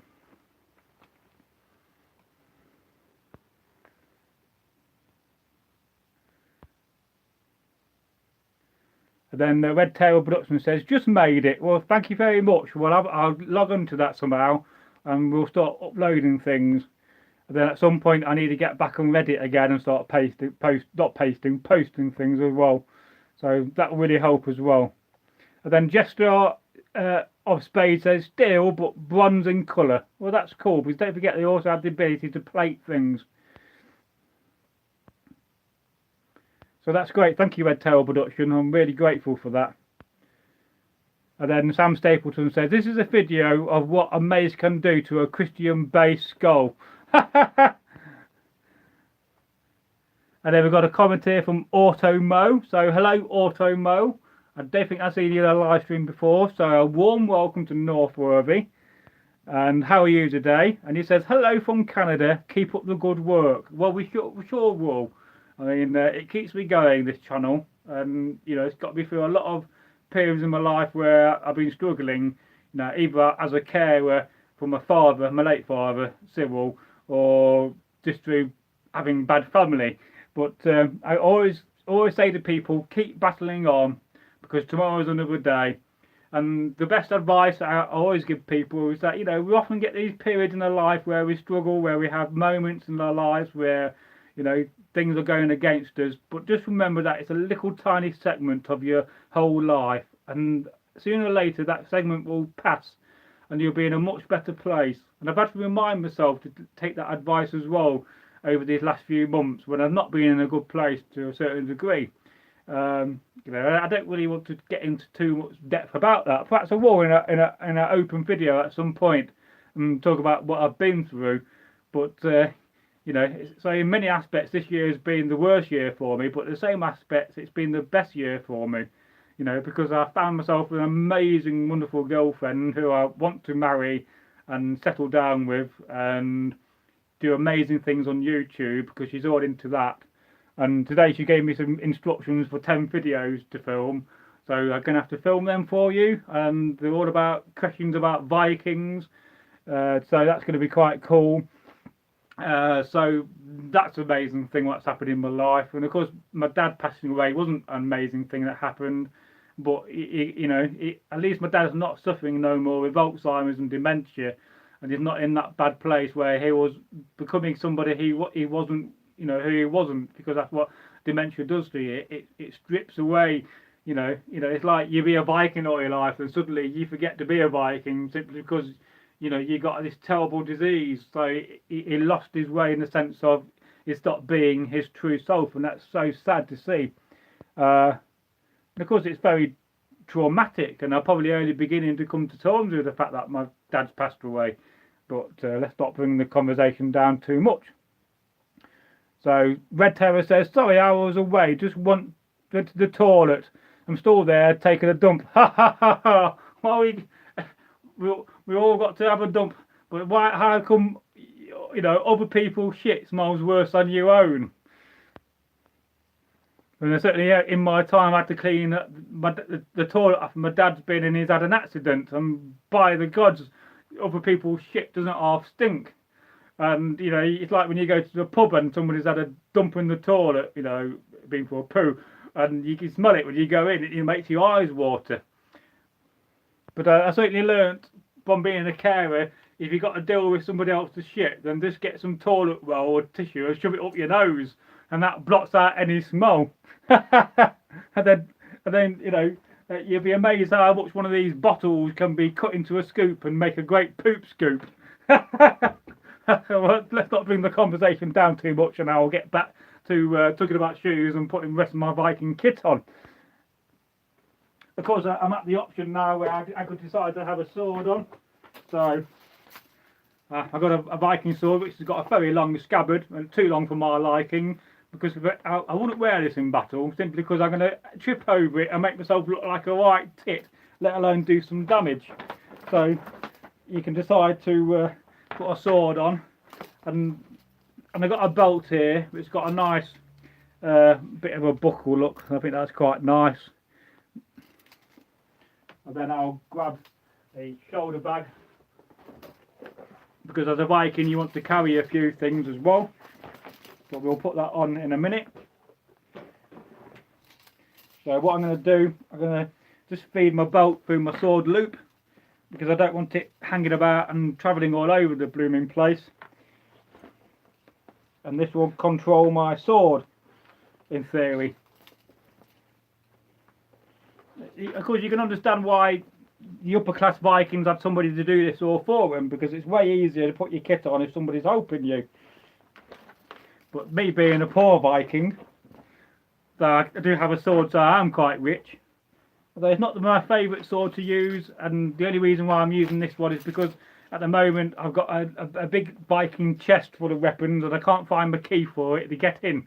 And it's not like any other normal key you can just pick. So we'll just lower the camera down for you so you can see what I'm doing. So I've got my sword on. I've got it above my sea axe, and then I'm just trying to tighten it up as much as possible. There we go. And again, I'm going to loop it round. So the idea is you get your end, and you first of all shove it underneath like this. You create a little loop, so you can see that little loop there. And then I'm going to feed that back end of the strap back down, and then I'm going to tighten it up, and so it forms a kind of a knot, and it won't come undone, and your bolt always in place. And then that kind of controls my sword better than it would do or just loose. And again, I've got a piece tie, so I'm going to tie that up. If I was in Wessex in the early 9th century, when King Alfred was about, you had to have a piece tie. And it's always best to tie it like you tie your shoelaces, so you can quickly undo it and get it out and kill that Saxon. Of course, I could have a Dane axe as well, being I'm quite posh, but not today. So we'll have that over there for a minute. In fact, we'll talk about Dane axes. Then of course I've got 2 more chains, because I'm very wealthy as a Viking, so I'm going to make sure that I've got my Thor's hammer out for there. And I've got this link, this chain, and this is quite chunky. This is about 20 ounces of silver. It's very heavy. And again, this is to demonstrate your wealth, and it's got a kind of a dragon, and it didn't originally come like that. That dragon was originally on my other one, and I took it off. I'll have that on there like this, and because I'm very posh and I'm being a bit of a modern re-enactor, I'm going to have another Thor's hammer on, and this is the one I wear in life most of the time, so I just love it. So there's that. And then of course I got a hat and a leather bag, so I'll have my leather bag over like this. Now this is just so I can carry, you know, my wooden bowl and my spoon. I can carry any excess silver I need to carry with me, and whatever else you want to carry, maybe a bit of thread and a bit of leather thongs in case you've got to do your kit up. You could pick up, you know, keep a spare sea axe in there if need be. And of course I've got another spare sea axe here, Eggle's old one. You can have a quick look at that, and you could, of course you can see his rune name on there, and then a bit of decoration he did. That's something he left me, and something I treasure very much. It's just a wonderful little knife, and it just belongs on the belt. So there's that. And then lastly is a cloak. And then we'll talk about cloaks as well, and how you can wear a cloak, because there's a few number of ways. I could have the cloak and have it in this kind of style, where I put my arm through, and if I've got enough room and I've been sensible, I can have it like this. I've probably not got enough room in this segment, And then with a cloak, you always want an extra bolt if you're going to do this style of method. But the problem is it does limit what's available on the side to you. So let's just try that and we'll see it on camera. Normally you'd have a much bigger hole for your neck. This is slightly tight, but for this purpose we're going to demonstrate this. But I think about this the other day, because there's a number of ways you can wear a cloak. And this is a very old cloak of mine. It's quite rich because it's got purple on the inside, and of course only kings and priests used to wear purple. And in the modern world, Satanists, well, not one of them. Lucifer can kiss my ass. Literally. So then you could do your bolt up. This is a tapered bolt as well, so it tapers off rather than being a straight bolt. We'll feed that round. So it's a bit like wearing a Roman cloak in a sense, but there's different methods and styles of wearing a cloak. And this is what I like about cloaks, and they do keep you warm. And if you're sleeping in a modern, you know, in your authentic tent, then a cloak is a very good thing to cover your head, because when you're sleeping authentically, you're going to lose most of your warmth at your head. So always put your cloak over your head, or some of it. And then when I was an American Civil War reenactor, I used to put my great cloak over me. And then I used to use the hood of the greatcoat. I had a cavalry one and an infantry one. The difference between the two is that the cavalry hood is larger than the infantry hood, and I used to put that hooded bit over my head. And perhaps in the video I'll compare a cloak to a Union and Confederate or Napoleonic greatcoat, because I got both, because I did Napoleonic reenacting a little bit as well. So the only problem with this bolt is that the little brass bar that goes for the buckle is bent. So he's sorting out. So you can see that's one method of wearing your cloak. But the problem is I can't get to my sea axe without having to do all this business. And then yeah, you could have this tied in the back, and you could basically do this. It's a bit like the Scottish way of doing it, but that's one way of wearing your cloak. And I'm sure you agree that looks quite dandy and cool. So we'll go back to your comments, and then I'll demonstrate another method of putting your Viking or Anglo-Saxon cloak on.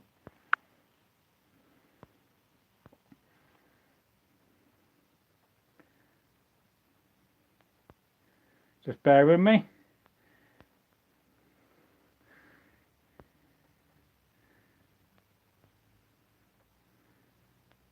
Just hang on a minute. So Red Terror says, by the way, which one of you is Chunky Monkey? Well, Chunky Monkey is Chunky Monkey 55555.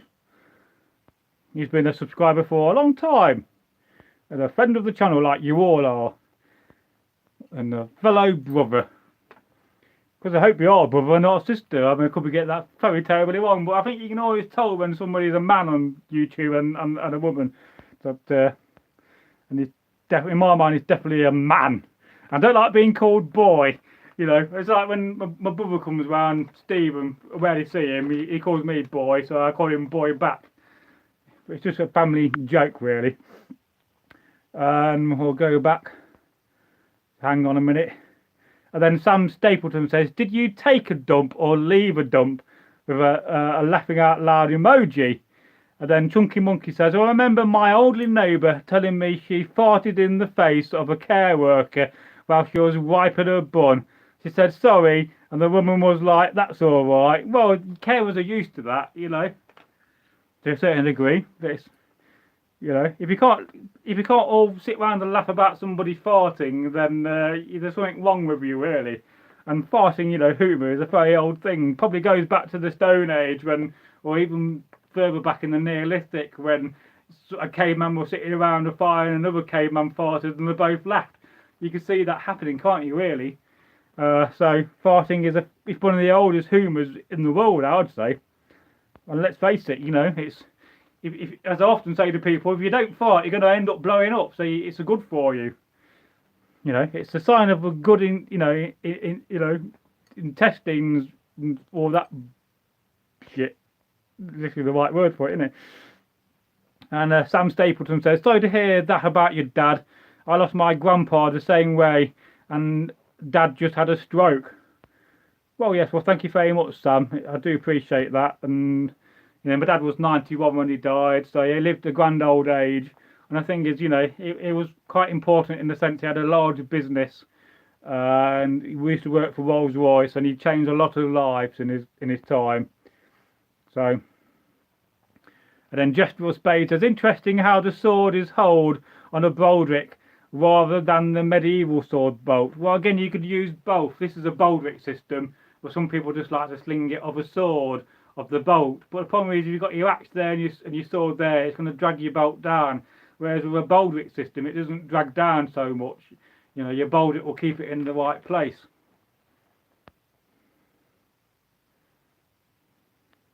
And then Sam Stapleton says, Grandpa forgot how to breathe and passed away.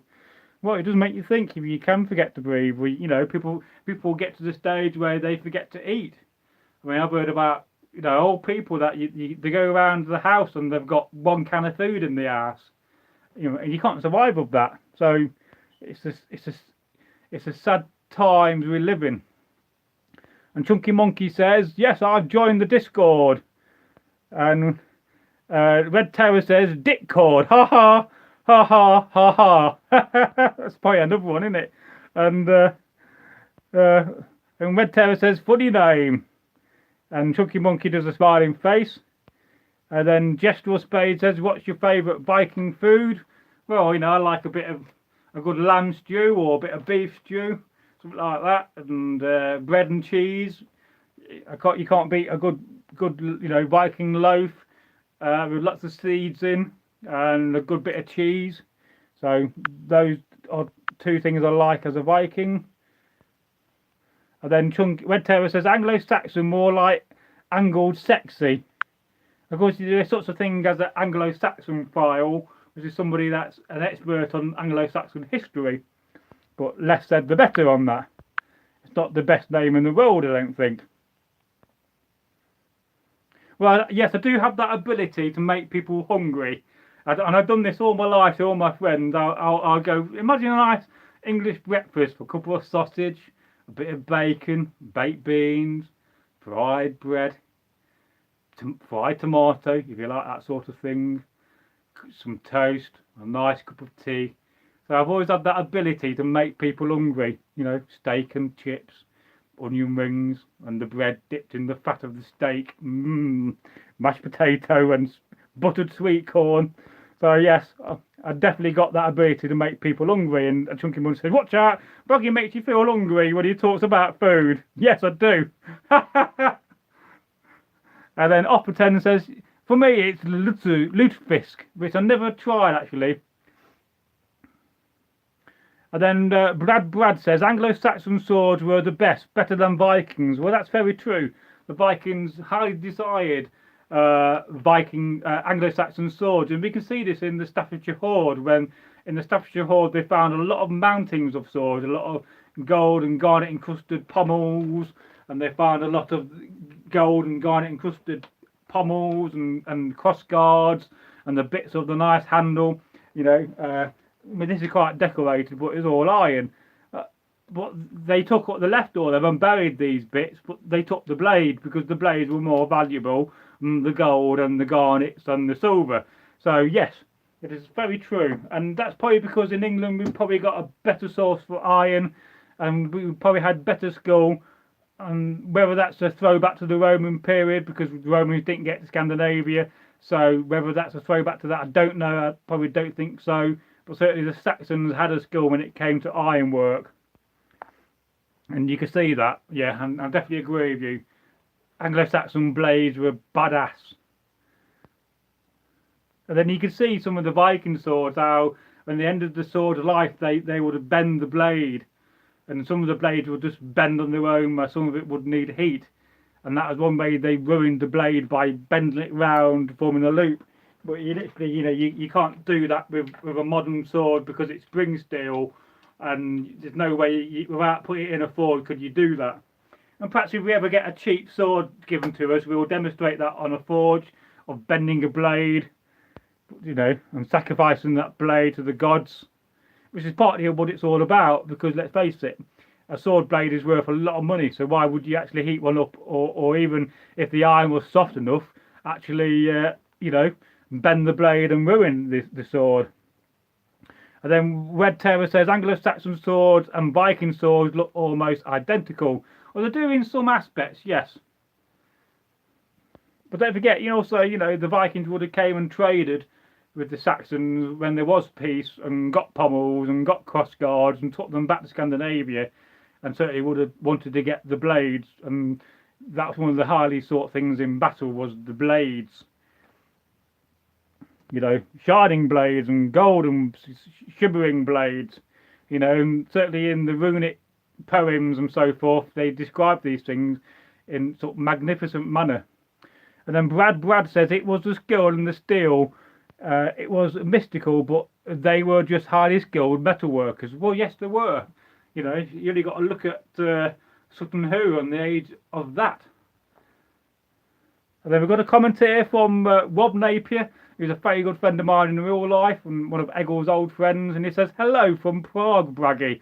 Oh, you're having a holiday in Prague. Oh, that's very nice. Wonderful. How are you, Rob? We'll have to catch up one of these days, hopefully before Christmas. And I'll have to come down to you one of these days and drive down. Yeah, I'll have to bring my girlfriend. You could meet her for the first time. But yeah. But I hope you're okay and you're keeping well. And then in a little bit, I'll take this cloak off and I'll demonstrate another way you can wear a Viking cloak. So Red Terror says, when the Anglo-Saxons were pagan, they actually had harmonious relationships. Norse and Anglo-Saxons often did trade, and pagan-era Anglo-Saxon warriors resembled the Norse, vice versa. Well, you do see this between the Vendel Age and the early Saxon Age, how similar the art was.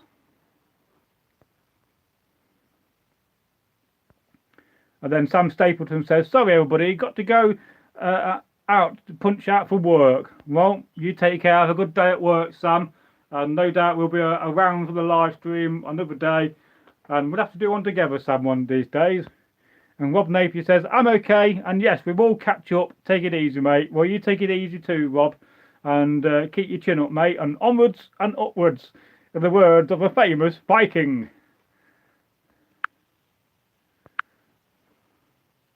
And now we caught up with the comments, and I'm just going to get a swig of this. It's a bit of my Coke and rum from last night. Lovely jubbly. And I think I'm going to pour myself a bit more because I like Coke and rum. Put a bit of that in there. That's it. I need to refill my rum holder. It's a posh one. It's a Prince Charles silver crystal glass. Coke. Imagine Vikings on Coke. And they'll all look at that Discord after this live stream and join it. If I do it now, I'm going to leave the live stream and then you'll all wonder where I am again. Where's Bragi gone? He's disappeared. Because I'm using a wooden vessel.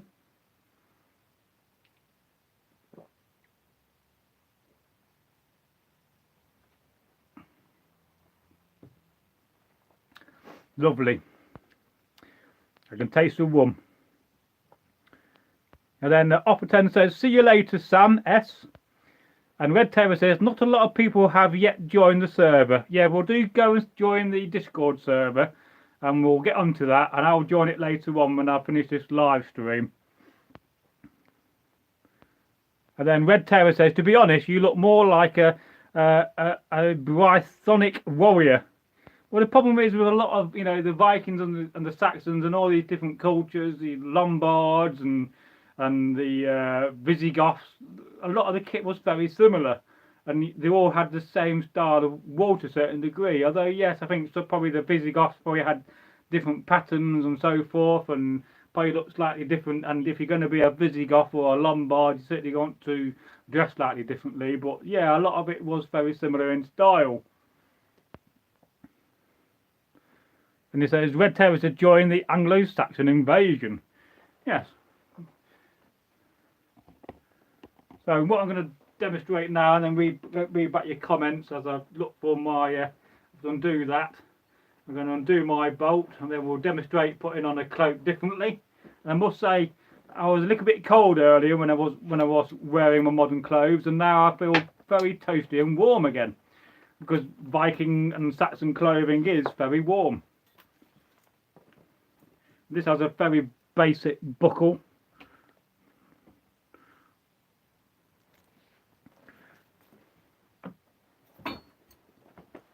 So give me a minute whilst I try to get out of this. Like I said, it's a bit tight. Oh, there we go.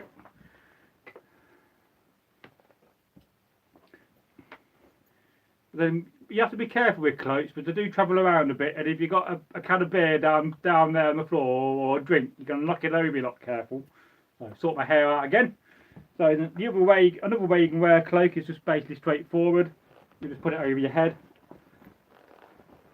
You just wiggle it about until it looks about right.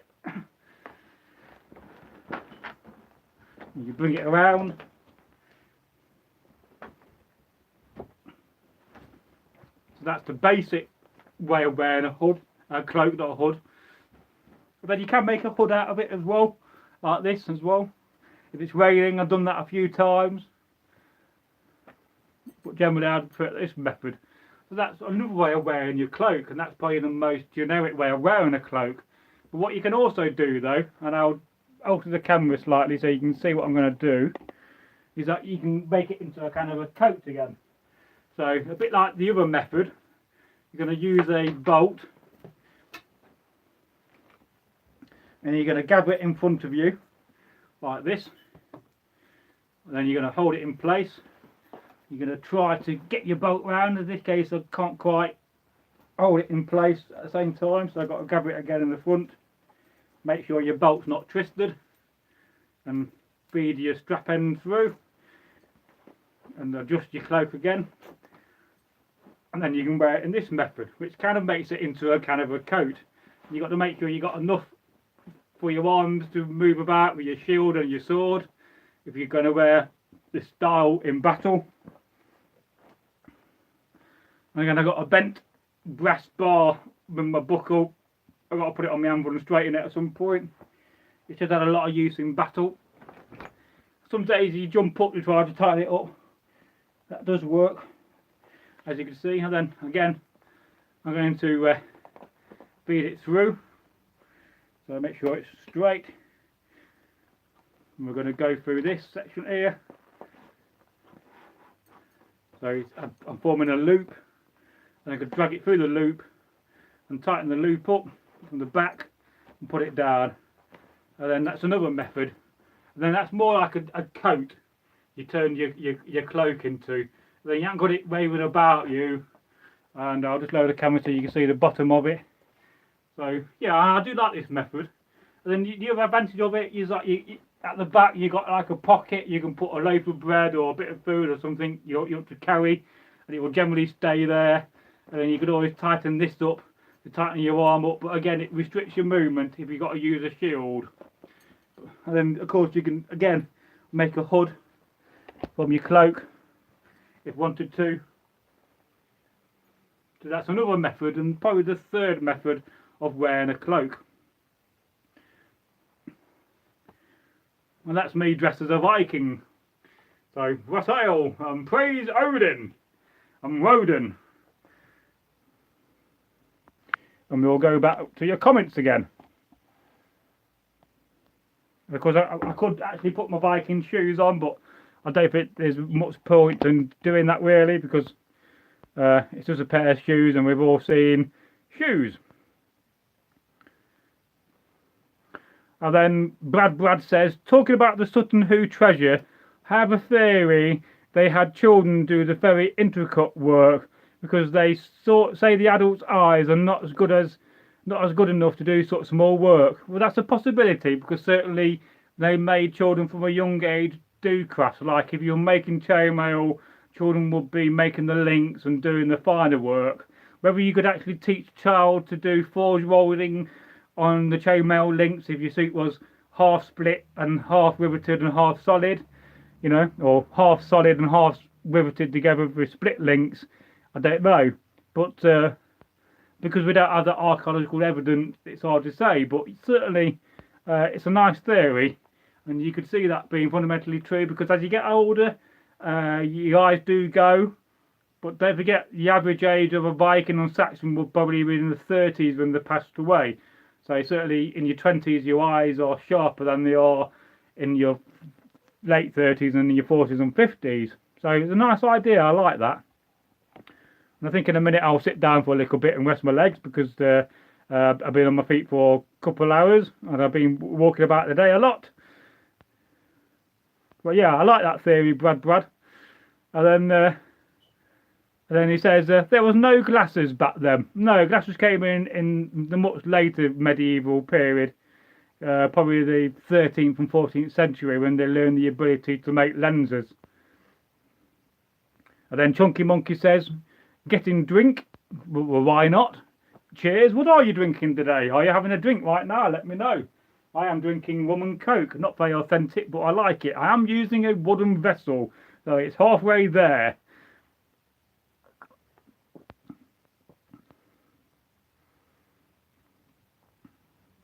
And then Red Terror says, which is why it resembles a lot of Vendel era helmets. Well, yes, it does. And then Jester of Spades says, amazing live stream as always. Until the next time, Bragi, I bid you adieu. Well, goodbye, Jester of Spades. Arrivederci, or goodbye, Auf Wiedersehen. And West Hale, good health. And Red Terror says, honestly, if you put on the Coppergate helmet with that look, you look really good. Well, let's do that in a second. And if you get that, if you got that boar shield, well, I think my boar shield's downstairs, so I'll be gone for 2 minutes. And Brad says, is that a horn cup? No, it's a wooden cup made from ash. And then a horn cup here, but that's a bit dusty, so I'm not using that one. And that's the first one I've got. I think it's about one of the only horn cups I got, and I've had that for about 20 years. Got a wooden base. They always have a wooden base. And again, it's kept in through force, and it's kept in through the wax. Which is why you never have a hot drink in one of these. Then that's just been turned on a lathe. And at one point I had a bit of woodworm at the bottom, but I dealt with that. Don't bother me. I mean, damn lucky worm. You probably got drunk on the remains of what's been in this cup.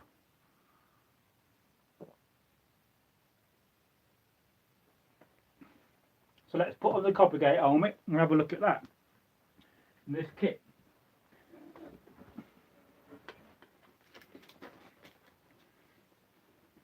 I've always wanted to get a copy of the Sutton Hoo sword, which is something I do aim to do in the future, but I've just not really found a really good, decent one for sale. There's lots of generic ones for sale, but I really want a really nice copy. So there you go with the Coppergate helmet. I think that looks rather dandy. I could just do the live stream like this from now on.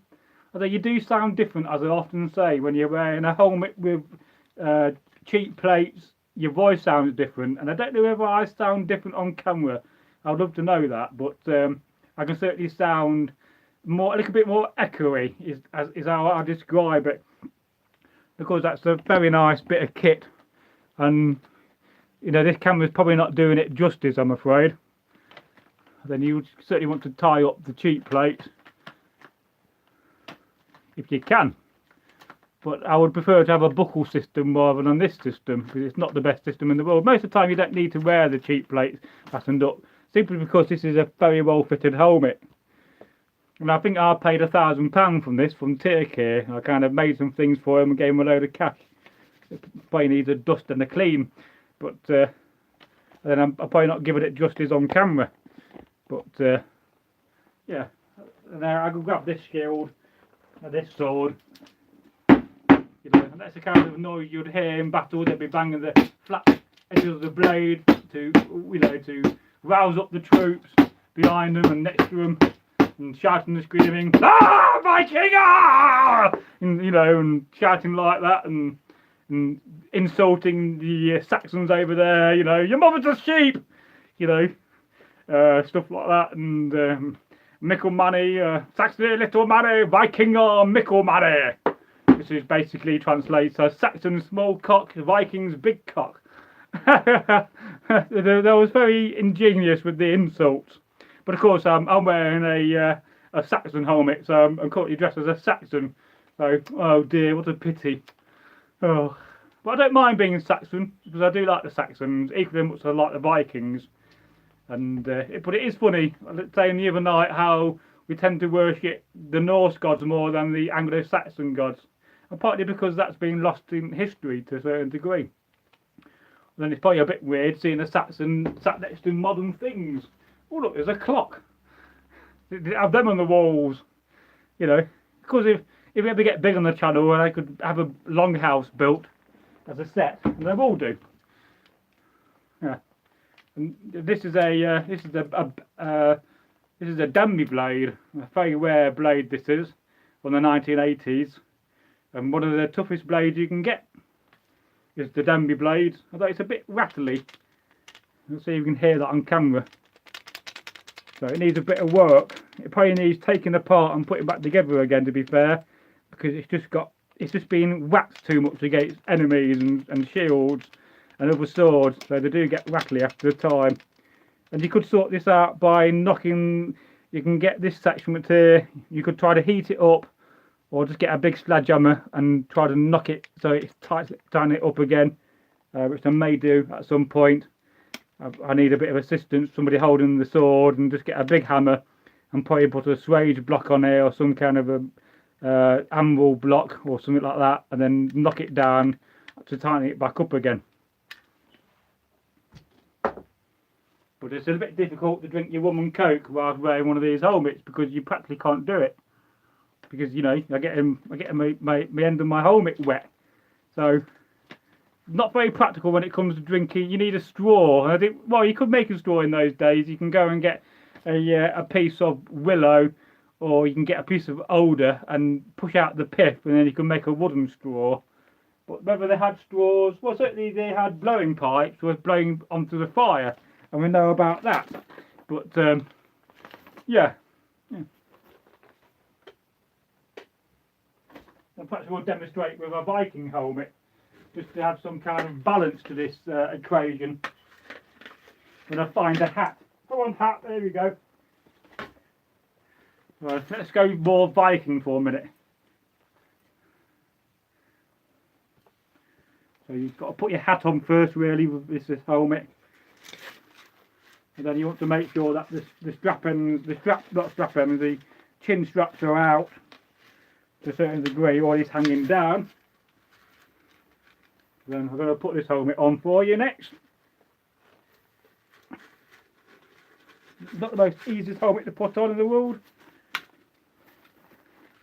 And you've got to adjust your chin straps.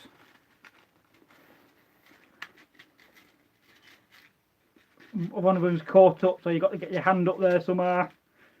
If not, you've got to put your helmet back on again. Off. Come on.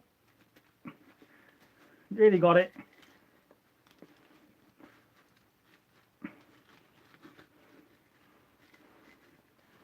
I'm just trying to feed the chin strap down. Not easy. I've got to start again.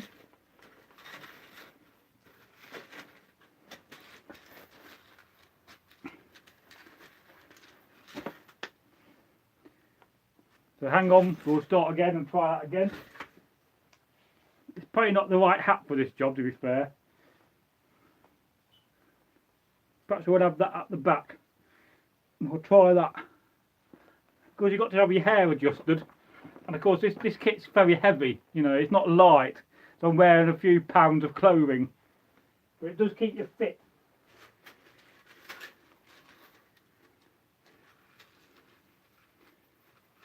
And there's no real secret way to doing this. You've got to like wiggle it and wiggle it on. And this time I've got that chin strap. Tell you what, it's this one. This one's alright as well. And you can do your chin strap up. This is always handy when you got your mate, you know, just next to you to do it for you. And what I like about wearing this helmet on camera is that I can put audio to it, which is not me saying anything, but you can't really see me saying anything because the fact the male is hiding, you know, my mouth. And again, I'm going to have to drill a hole at some point and put a chainmail link and just bring that forward so it's not sitting on my face, because that'll feel a bit more comfy. Because these links are quite thin and therefore they can be a bit sharp. And of course, the problem with this helmet, it's too brand new, so it needs to be aged a bit and, you know, be whacked about in battle. But then that's what a Viking would look like. And if you, there you are at the Battle of Stamford Bridge, and you're the lone, you know, Stamford Bridge Viking with your Dane axe taking out 40 Saxons, and this is what he may have looked like. Because it's a pity we don't have his name, really. And a good thing about a Dane axe is that you can lean on it. You never do that with a musket, because there's your end of your musket, you never do that. But with a Dane axe you can, and it's a good leaning post. And it does look quite good, I'm sure you agree. I mean, if you saw me walking down the street in Derby, you'll probably shit yourself. You know, especially if I had a big Dane axe, but then I'll probably get arrested. What are you doing dressed like that, sir? You can come with us, get in the back of the paddy wagon. Panda wagon, whatever they used to call them.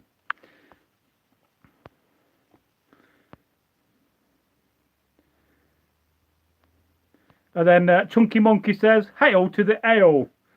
And then Upper 10 says, yeah, hail to the Ola Skull. And Red Terror says, man is ready to do Woden's work. Oh yes, we'll soon drive away those pesky Saxons, and we'll soon beat them at the Battle of Hastings. That's what King Harold should have done. He should have united with the Vikings and brought the Viking army and the Saxon army together and beaten the Normans. And then we'll have all this bullshit and bad management in the world. But I do often blame bad management on the Normans. But of course that did not happen. And then what will happen if that did happen? Would King Harold have to divide the kingdom in half and create a new Danelaw? Probably so. Because let's face it, you know, I don't think silver would have been enough for the great heathen army of that period to have settled just for silver. They would have wanted land. But I think King Harold made a massive mistake there, because we could have, completely annihilated the Normans, and then that would stop Norman history from ever happening. And perhaps we should go back in the time machine and suggest it to Harold and change time. How would that work? I don't know. You'd have to go and speak to DARPA, the Department of Research in America, because perhaps they have one. But yeah.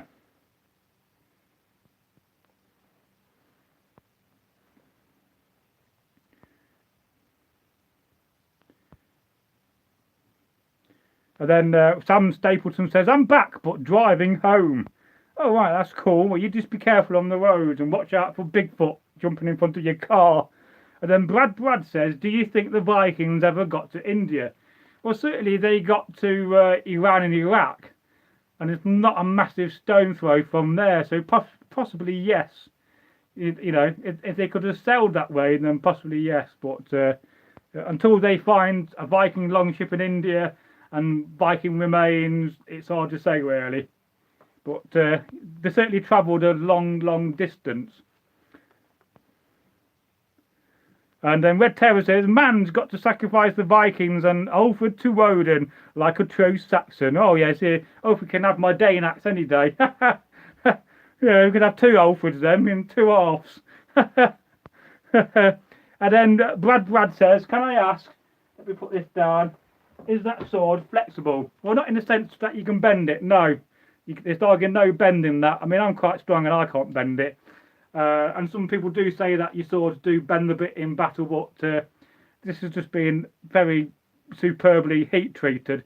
So generally, no, it's not very flexible.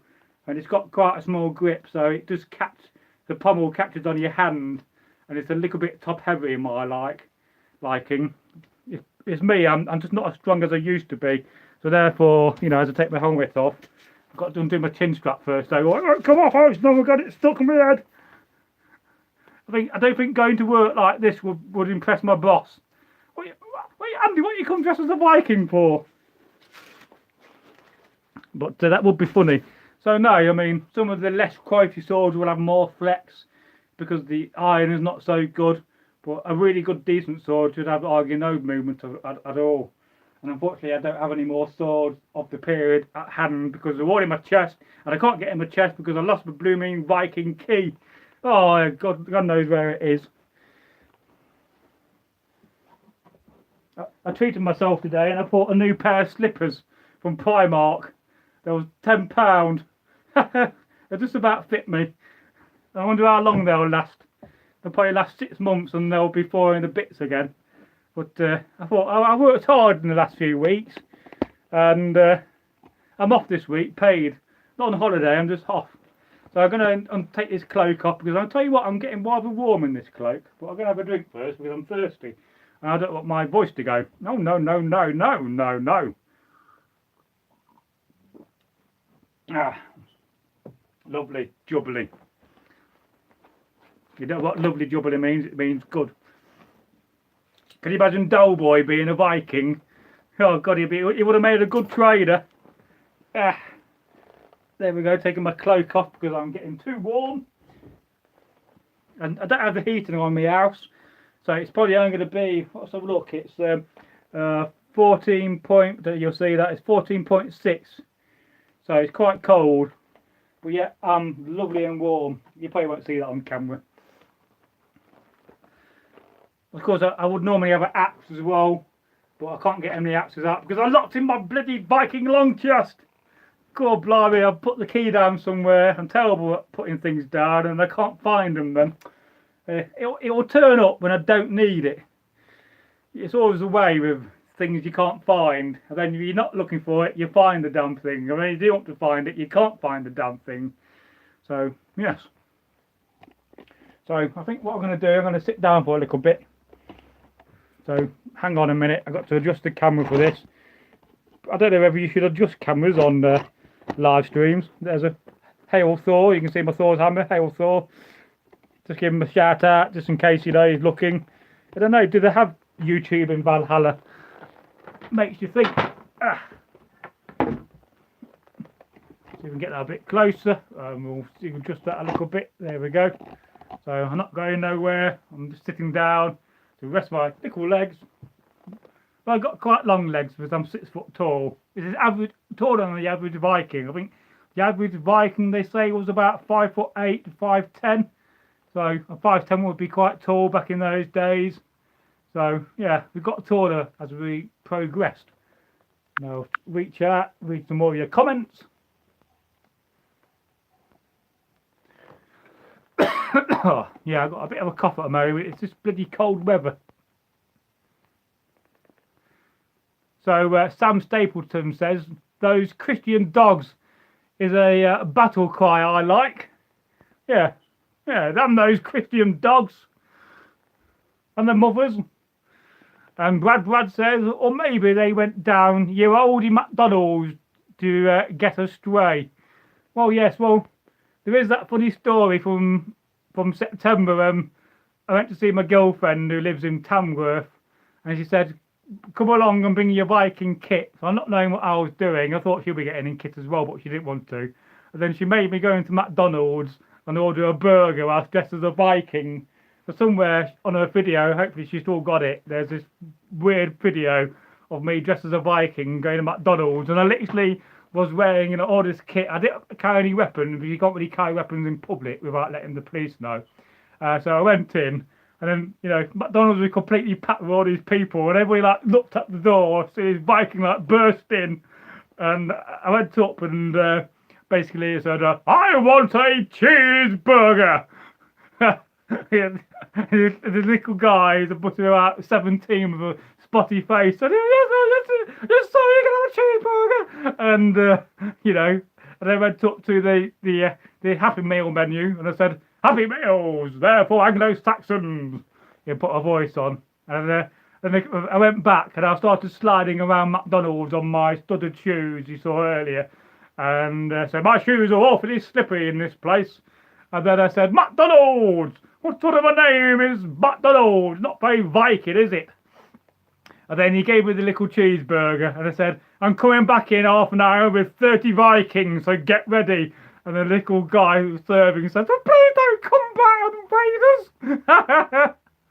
And he was trembling when he handed me the burger, like, here's your burger, sir. I said, I'm a Viking, not a sir. But of course, I don't know whether my girlfriend's got that video still. I hope so.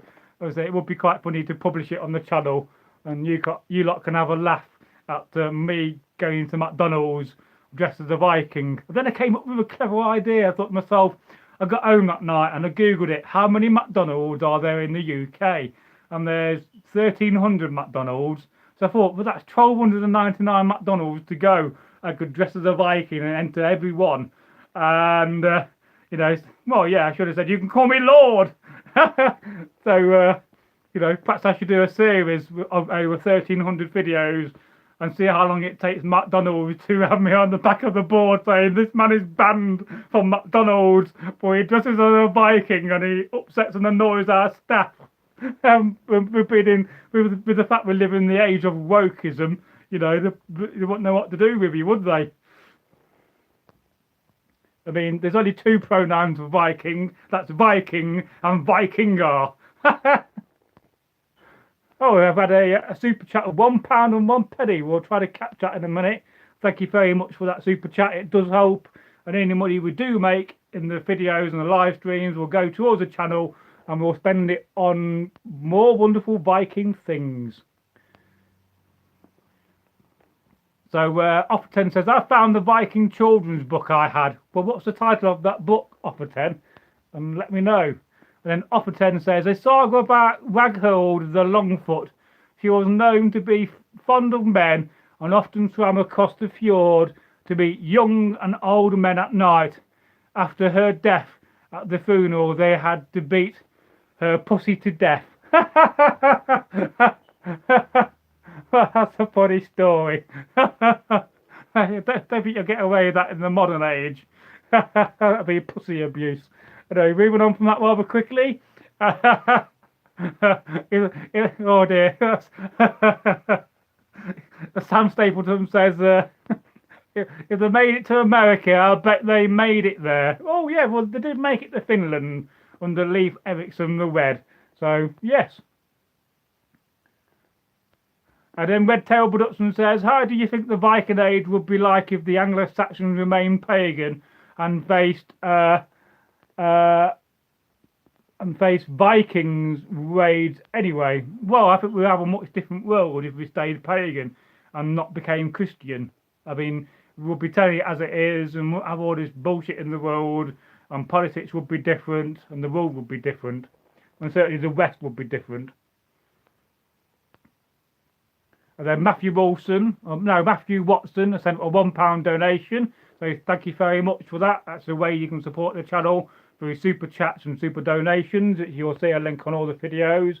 And I do very much highly appreciate that, Matthew. And thank you very much for your kind donation.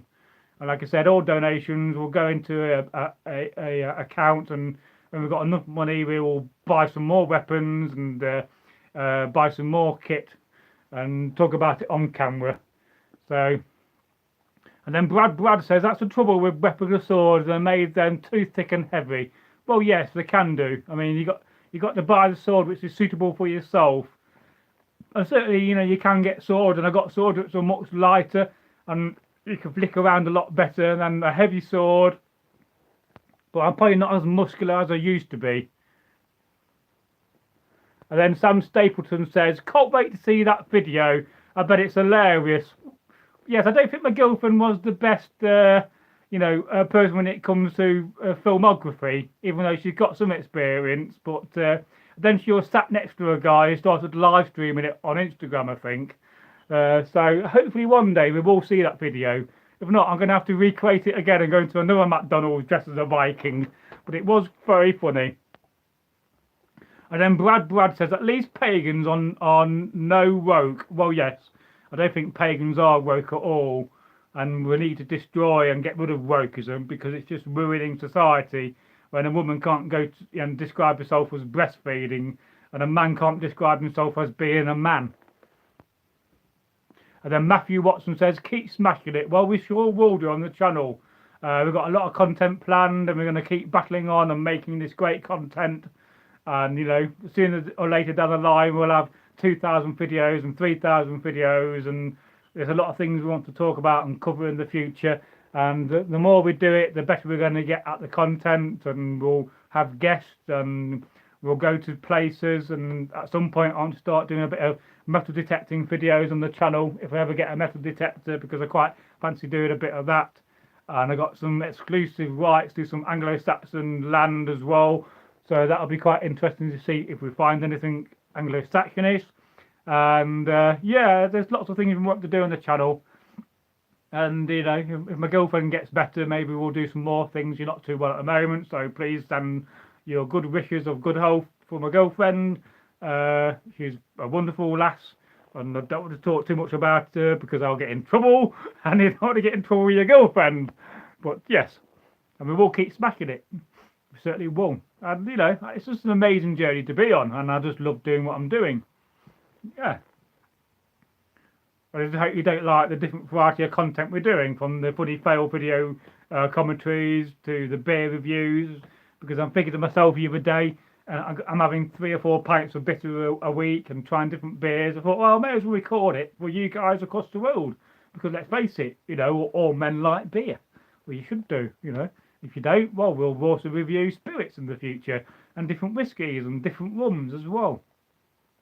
Although I'll probably have to have it with Coke, because I don't like spirits neat too much. But yes, onwards and upwards, in the wise words of Egil Thorson. And stay groovy, baby, is his favourite catchphrase. And I can see him up there now in Valhalla looking down and saying to himself, I'm really proud of what we're doing on the channel, and I'm really proud I got this legacy, because I can see that, you know. Yeah, he'll be having a right good laugh up there. I'm jealous. Think of all the nice feast he'll be having. And Matthew Watson says, all men love, I am having a pint of Bateman's currently before bed. Well, I don't blame you. And I don't think, I may have tried Bateman's, but if not, I will look for it in my local Wetherspoons, and if I see it, I will definitely try it. And I know from Sunday night I've got 3 more beers to review, and I'll be having a beer next on Friday, so I'll record that one. And lucky today I managed to record the beer I drank today, which is coming out probably now, or has come out. What time is it? Yes, it's come out by now at 10 o'clock. And sometimes I'll put my videos out at 10:03 or 9:03, 3 minutes past, or some days I'll choose to put them out at 9 minutes past or 6 minutes past, generally because it's a Viking thing, and Viking magical numbers are 3, 6 and 9, especially 9, so I like to do it on one of those key numbers really, especially, you know, 2103 is a good one for my mind. But yeah. And I would have a beer, but I don't have any beer in the house, so I just got some rum and coke. I do like rum. Oh, look, loads of rum in my bottle left. Oh, wicked. Hey, that could be all night drinking. And I don't have work tomorrow, so I could be here all night drinking. Hey, get in. Day off. I've got to film some videos. I'm trying to do this the last couple of days and get out with my kit. But hopefully tomorrow I'll have the energy and I'll film some more videos and some weapon videos. I've got to do some Langsax videos, compare the different Langsaxes I've got, because I've got 2 more new ones, which you see on camera. I did the unboxing of them.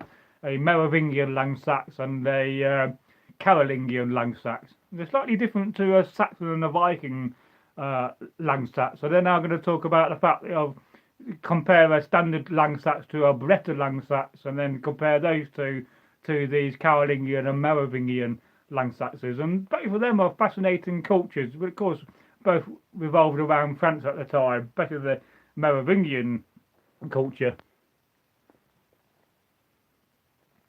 And then Sam Stapleton says, do you think the Vikings have to deal with transgender wanting to go raiding, I assume you think? Well, I don't think that was even an issue back in those days of transgender people. They wouldn't have that concept at all. You know, a man was a man and a woman was a woman back in the Viking times. Although, you know, they do say that when a man and woman, a wife and a husband got divorced, the man put on the wife's clothes and and the woman put on the man clothes, and then the man or the woman say, I divorce thee, I divorce thee, I divorce thee, according to what Egil Thorson used to say, but I'm not quite certain that's true, although he did go to university and study Anglo-Saxon culture and history, so perhaps it is true. But could it be that simple? But I don't think they would see it as cross-dressing if they did that. And let's face it, one of the most famous stories is about Thor dressing as a woman to get his hammer back, Mjolnir. So it's not a new thing, but they wouldn't have saw it as the way we see it in the modern society. Not that there's anything wrong with that. If it's each to their own. If some man wants to dress as a woman and some woman's more of a tomboy, wants to dress like a man, that's fair enough in my books. It's whatever makes people happy. We're not here to judge. We're just here to live and have a good experience.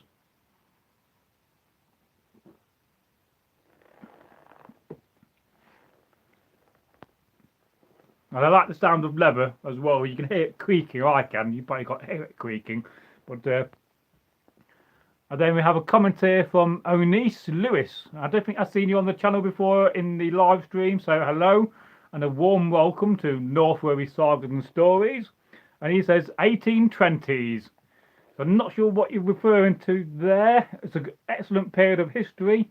Of course, infamous for the War of 1814, I think. No, War of 1812. Getting that slightly wrong by 2 years. I don't know a great deal about that war because it's sort of a very short period of history. I didn't do it as a war gamer.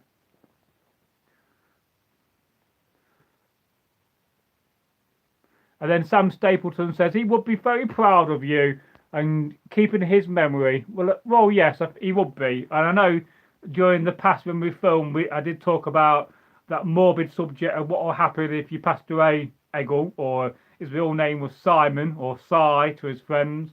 And he said, well, I want you to keep my memory going and keep publishing content I've done.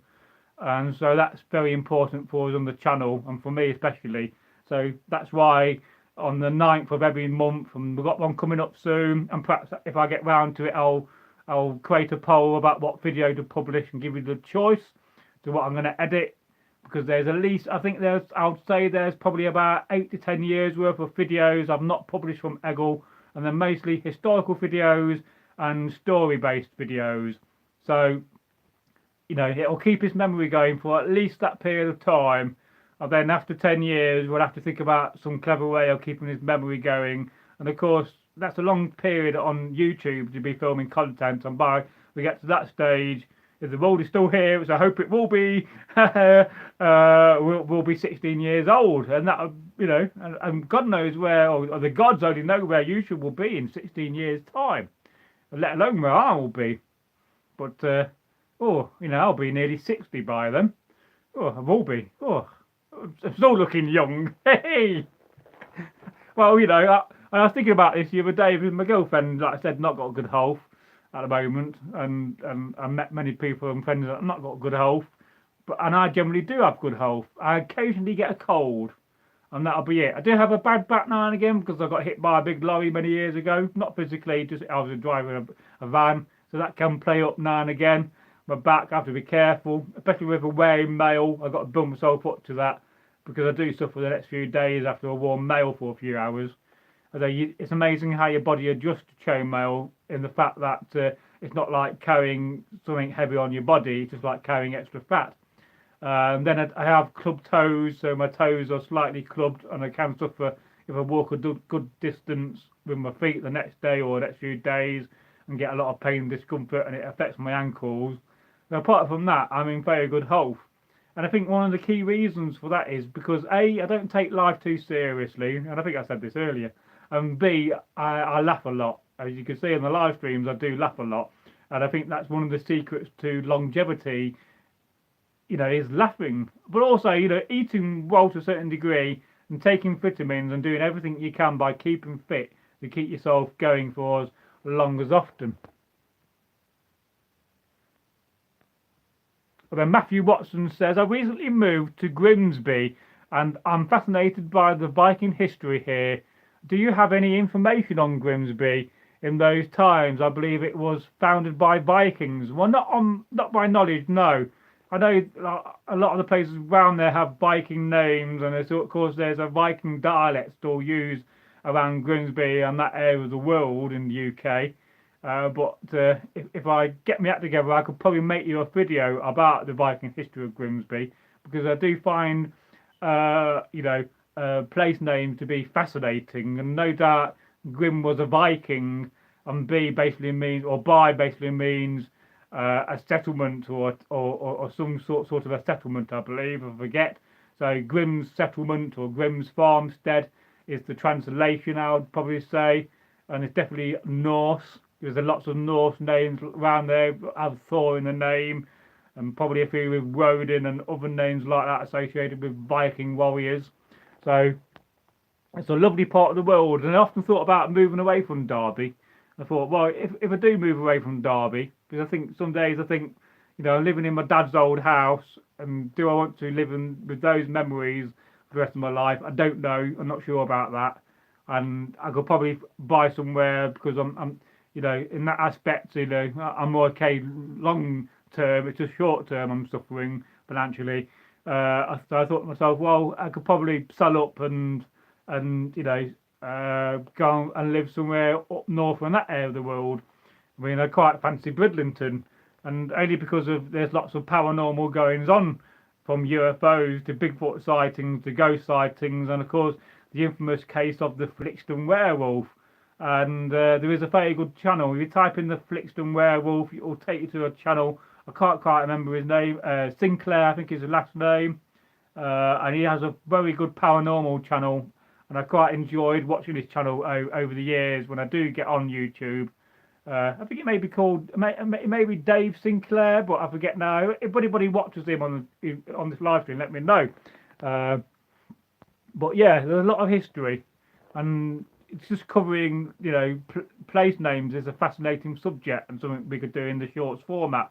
Because the thing about the shorts format is quite ideal for doing short videos where you don't have to massively make content and go into the details of research for a long format video.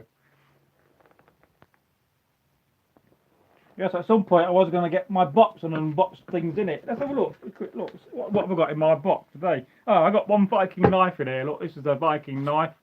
It's more of a cooking knife. You wouldn't really call it a sea axe. It's just a very sharp bread cutting knife or a meat carving knife. And of course, this could be classed as one of those unusual weapons of the Viking age. But let's face it, if you're a poor peasant and the only thing you've got is some knife like this for cutting meat or doing some food chore, then you would take that into battle. And of course, it's not the typical broken back, because it's got a square end, and it's just formed out of a bit of sheet metal. It's quite flexible, but again, it's quite sharp, and you could do yourself a lot of damage on that. So, got a nice wooden handle. So that's one of the things in my Viking chest. Now, this is not the scabbard for it. This is something else I made. It just kind of suits it really, and it's what I keep it in. But yeah, and then so the offer 10 says Grimsby is also an old town in Norway. Yes, I've heard that before. And then offer 10 says directly translated Grimsby or Grimby, terrible city in Norwegian. Yeah, well, Grim is one of those interesting names, isn't it? So, yeah. So it's got double meaning, not only a person's name, but also means terrible, does the word grim. And I learned something new there. What else have I got in my box? Oh, all sorts. Of course, I've got a hammer. Everybody needs a hammer. Oh, this is quite interesting. I could see if I could pan you down. We'll put this on my box. Hang on. So you can have a guess. What have I got in this pouch, folks? There's a pouch here. If it makes a noise, you can guess what I've got in my pouch, and I might open it up for you. So this could be a quiz for the live stream. What's in Bragi's leather pouch? Can you guess? I'm good at sing the theme songs, know the theme song. Can't quite say that. That's from Little Britain, isn't it? They call it Little England rather than Little Britain. I could do with moving my tripod around and getting it to a better angle. Hang on a minute, I'm not going away. I've just got a little handle in the way. It's annoying when you're trying to pan down. So let's go back to your comments. So Chunky Monkey says, wings. Have I got wings in here? I used to carry this as a Viking when I used to do battles. Normally I'll have it in a leather pouch because of what's in here. I didn't want to ever lose it. So any more guesses of what's in Bragi's pouch? And this is a pouch made from cow, and it's got a typical stitch on the outside. Any more guesses of what's in Bragi's pouch? And of course, you with these you can do them up and tie them up where you get your end loop here, look, and you have that loose, and then you feed this through like this, and then that'll how you fasten up your pouch, because you don't want things to fall out. And this is how, you know, metal detectors find things, because people lost the pouches and people had things fall out of the pouches, especially on horseback. And Chunky Monkey says, those bone thingies. No, not bone thingies. And he says, all marbles. No, I haven't lost my marbles today, but some days I do worry about that. And I used to have a bag of marbles, and I used to go up to people and say, hey up mate, I found you a bag of marbles you lost again. And round them up. No, it is not marbles. Any more guesses for anybody else? You know, you'll get, if you can get it right, you'll get my applause and praise. Can you hear that? I'm just tossing my leather bag. That sounds awfully rude, doesn't it? Although, what's in here, I will give you a clue, what's in here could make rings. So, you can make rings from what's in here. And nice rings, not cheap rings. There's a bit of a clue. And Chunky Monkey says, I think I'm the only one here now. Well, it's just a live stream with me and Chunky Monkey. Hey! Well, we'll carry on for a bit longer before I end this. But we'll carry on for now. You should never telegraph in a video when you're going to end something. And this is something I learned along the way. When you're telling a folk tale, and then you say, and that's the end of the folk tale. And then there'll be 2 more minutes of Eggle or me talking. And then you'll see a drop off when you say that's the end. Because people think you're ending the video. So never in a video telegraph the end of something, because people go then. No. Any more guesses? I will open it up and show you in a second. And if you're watching this afterwards and you get to this stage, well, you're wonderful and marvellous and it's amazing. And thank you for that. And you can leave your guesses in the old comment section. I'm just trying to lower my tripod a little bit. Hang on with me, because then you won't see half my face then. You don't see half the face of Bragi, do you? Looks like I've been chopped in half by a day axe. And this is what King Harold looks like after being chopped in half by the day axe. Well, it's not a nice way to go. Oh look, I've still got 98% battery left. That means I could live stream for another 2.5 hours on my own if you go Chunky.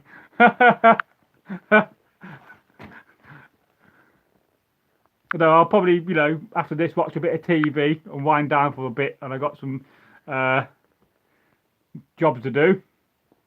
And then Chunky Monkey, he says, I heard a guy do a video once and he spoke his last sentence really fast because he knew people would be reaching for that exit button. Laughs out loud. Oh yes, that's why you should never telegraph the end of a video, because people will leave. You probably can't see my box. Yeah, you can see my box still. I mean, this is the good bit of the video where I start unboxing things. And today's live unboxing with Bragi the Viking, and with 2 people watching. One day we'll get to the stage where we'll have 20 people watching. Imagine that. But I can't remember what's the most we've ever had. Probably about 18 or 19 people, I think, from memory. And Offer 10 says, I have a leather bag with my teeth in it. All right, for your childhood. I wonder what they sound like. I don't know what happened to my teeth from childhood. They're probably knocking about in a jar somewhere. My dad kept weird stuff like that. When I got jars with like dragonflies in them, beetles and all sorts, which my girlfriend finds fascinating. This is why I did that video about creepy crawlies, because she gave me a daddy long legs or a crane fly in a tin and says make a video about it. And I undernawed about it for quite a while until because I didn't know how to approach it, you know, because we don't exactly do microscopy on the channel. And as a thing I'm thinking about doing at some point is recording all my dad's slide. Oh, I'll show you what's in the bag then. You just might see the end of that. Oh dear.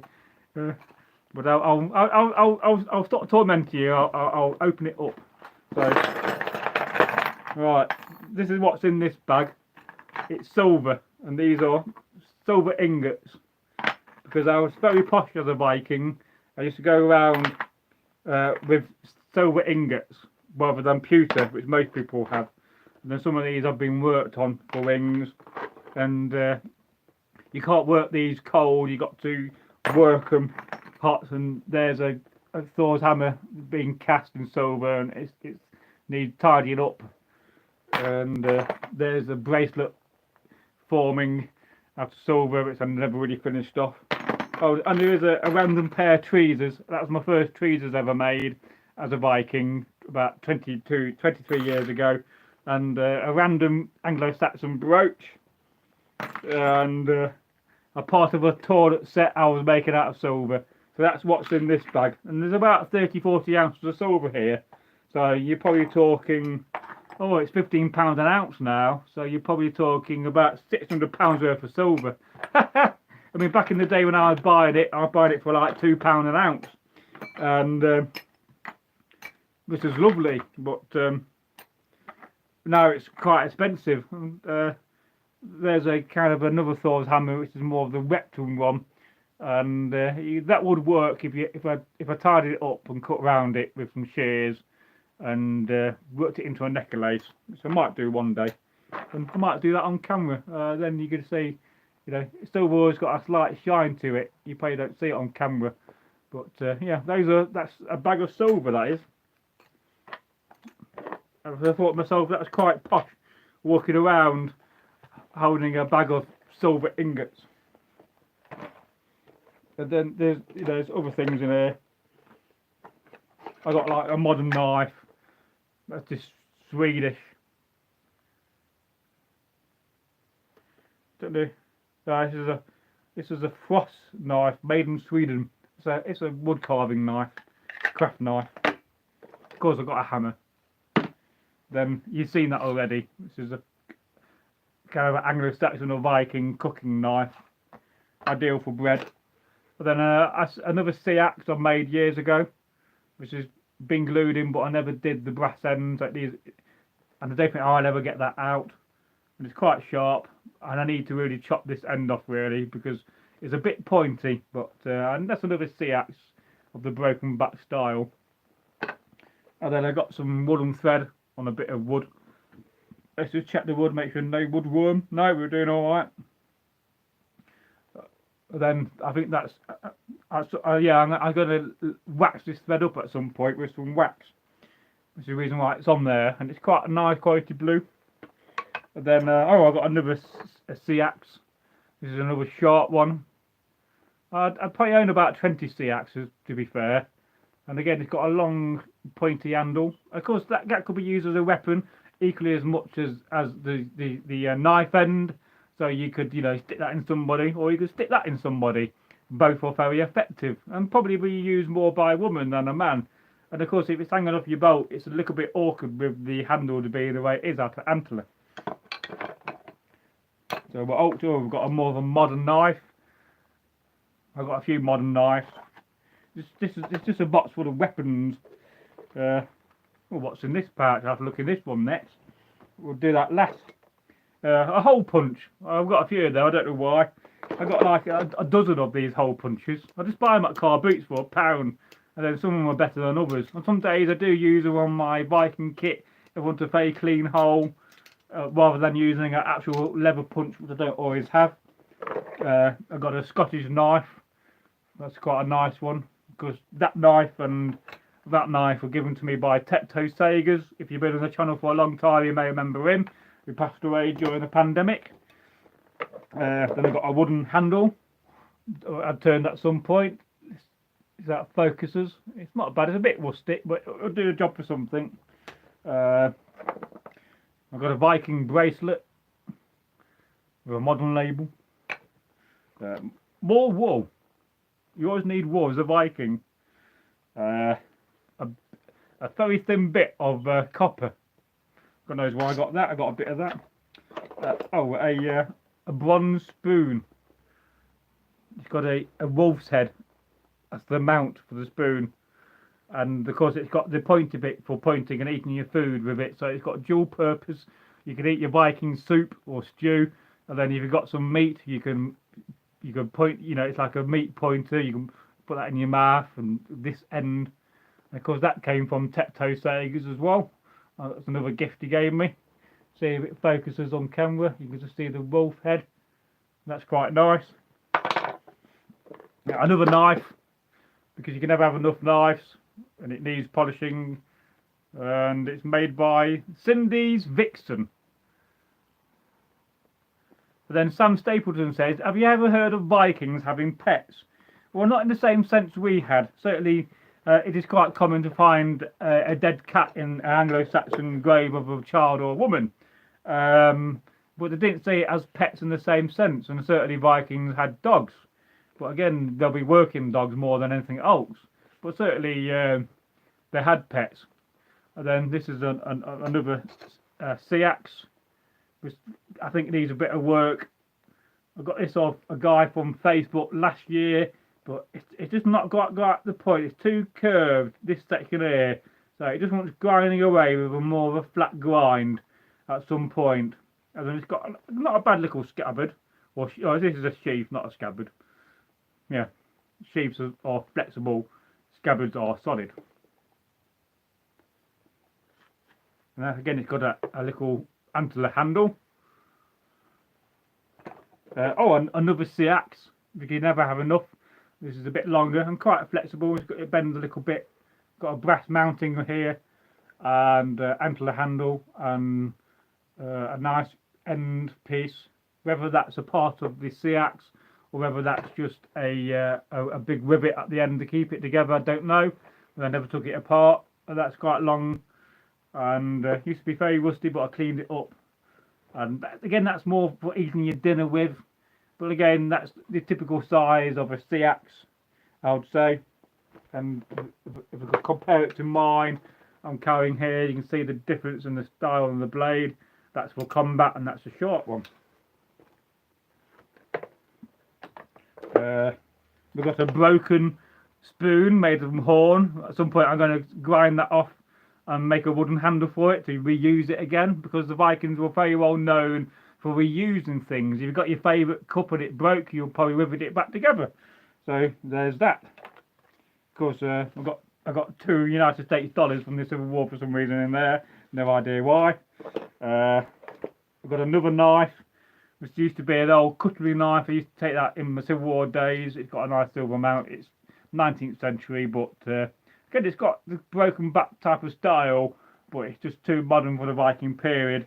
And then it's got a little sheath which I made for it some years ago, and it's it's probably about 15 years old now, that. But I've had it a long time. I bought this in 1997 or 98, and then I made the sheath about 15 years ago because I needed one.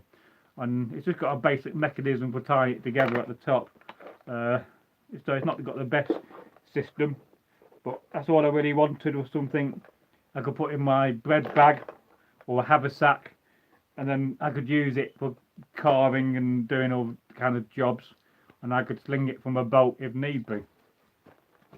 Another wooden handle with a bit of dust on it or something else, just turned on a lathe. See if we can focus on that. You can never have enough wooden handles. Antler, you can never have enough bits of antler. Always handy. Of course, I've got more wooden thread. because you can never have enough wood and thread. I've got another knife. This is more of a 19th century knife, but maybe at some point I might convert that. It's an old leather knife, I would say, for using on leather working. So whether I'm going to leave it like it is or convert it into a C-axe, because that would convert if I chop the end off. Yes. Oh, a leather awl. You never have enough of them. I've got a bronze sewing needle. So quite handy for leather work.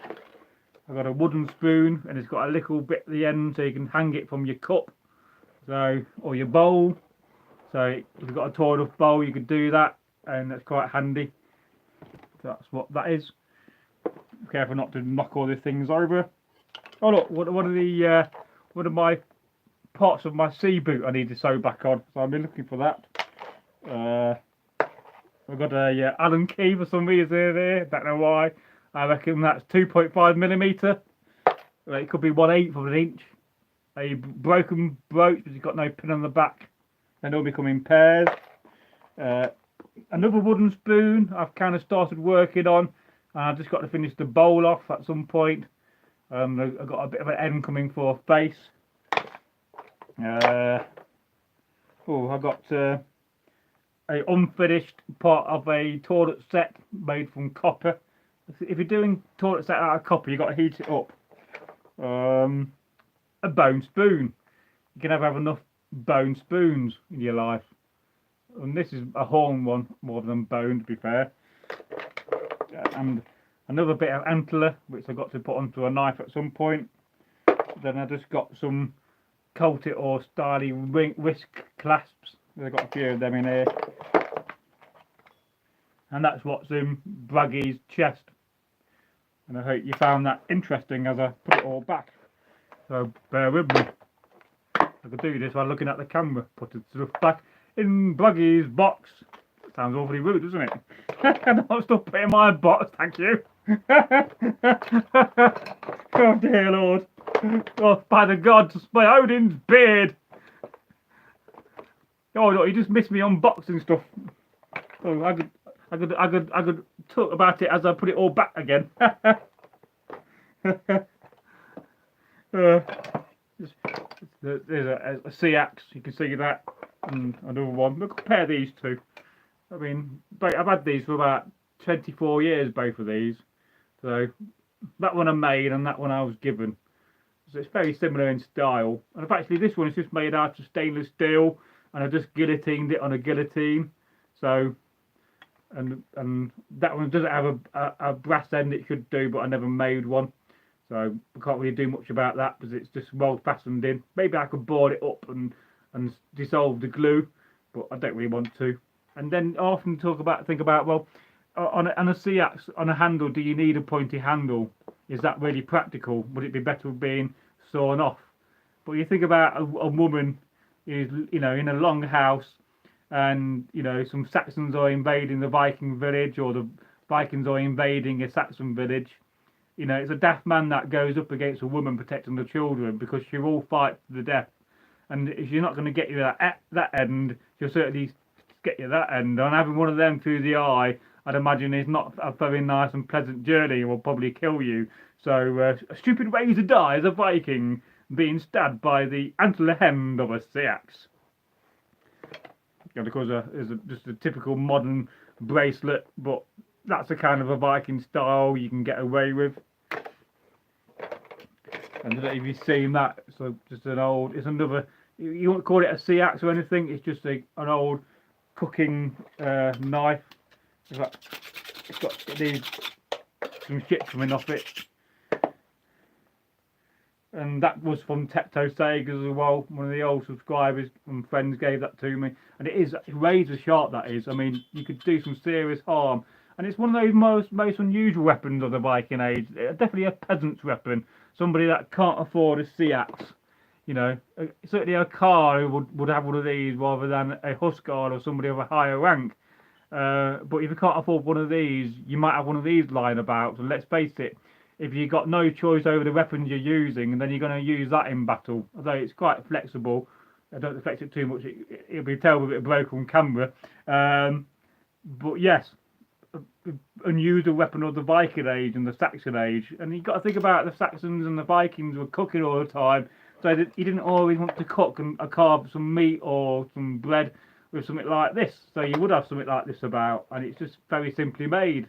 You know, a blacksmith could make that in little to no time. And it's got a very, very rustic handle made from ash. One of the best wood. It just tapers down at the end. You know, it's an old cooking knife of some sort, and it's a bit rusty, to be fair. It could do with being sanded down and having a few hours spent on it. Oh, I'm getting tired then. And let's say there's some other modern knives, which I might compare in videos. That's quite a lethal knife as well. I like that knife because it's got a nice bit for your thumb. So if you're working away and you're carving, but of course it's also lethal as a weapon. And people have lost respect for knives because people are getting stabbed left, right and centre in the UK with knives. And it's not the knife's fault, it's the education of the people. But then again, you can go to pound shop and for £1 or £2 buy yourself a bloody big cooking knife. So they could ban all knives and ban all re-enactment knives, but you still got to have a big sharp knife to cook with. That's fundamentally what's in my chest. I've not looked in this chest for a while. It's razor sharp, I must say, and I certainly cut myself a few times using that over the years. If I had a hammer, I hammer in the morning. To show you that little knife spoon again with a wolf's head. Oh yes, and that's what's in my chest. I've got lots of chests like this with just random re-enactment stuff in and cut stuff. You do collect them after a while because you know you're doing the hobby for 20 years or more. It builds up. So let's go back to your comments. Wow, we've been live streaming for 3 hours, which is amazing. Yeah, so I think there needs to be a bit more research when it comes to Vikings and pets. Well, like I said, a Viking wouldn't see a dog or a cat as a pet. Maybe as a child you may see it as a pet, but the whole concept of and the name pet, I don't know how far that goes back in history. Whether it goes back to the 16th century, but a lot of things do come from that period. But, you know, it's a bit like Vikings and gardens. We know they certainly had gardens in the sense of growing plants to use in medicine and cooking. But it's not like a modern English garden where you had flower beds and so forth. So, but there certainly has been some research in Scandinavia about the Vikings and the Saxons having gardens.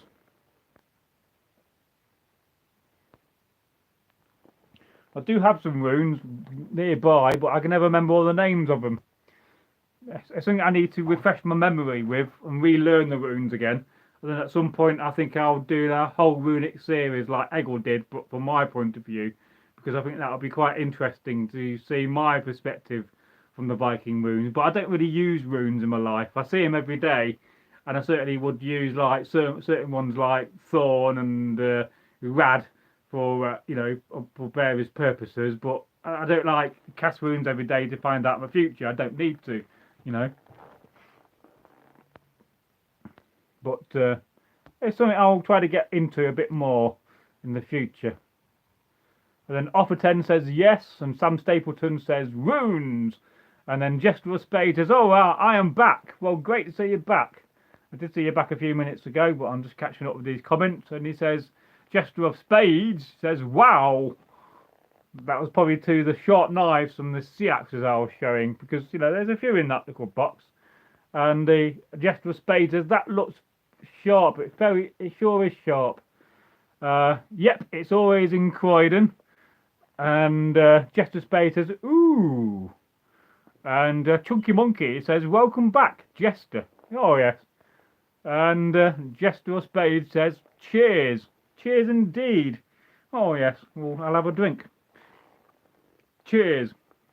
We've got some left as well. Bonus. Hey. So I run out now. Terrible times ahead. No more rum and coke. Unless I pour some more. But oh, we've still got 4 people watching. Don't forget to like this video as well, and the live stream. You call that a knife? That's not a knife. I don't know where my other knife is.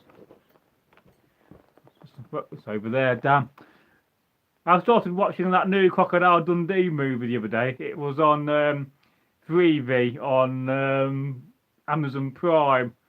It's more about Mick Dundee and well, what's his name in real life? Wait a minute. What's his?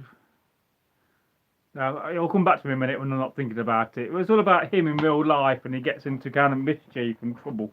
But I only watched about half an hour of it, and it did make me laugh a little bit. But and Chunky Monkey says Mick Dundee goes to London. That's not a knife. Oh wait, yes it is.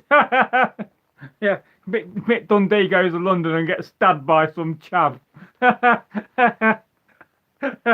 You call that a knife? Yes, this is a knife. And stabs Mick Dundee. No more crocodile hunting for him. I do like those films though. I don't know, they'd be in my top 20 for sure. You know, because the amount of times I've watched Crocodile Dundee 1 and Crocodile Dundee 2. Was there Crocodile Dundee 3? Because I can't remember Crocodile Dundee 3, but he makes a reference to it, and I can't really remember that. I think there was. And then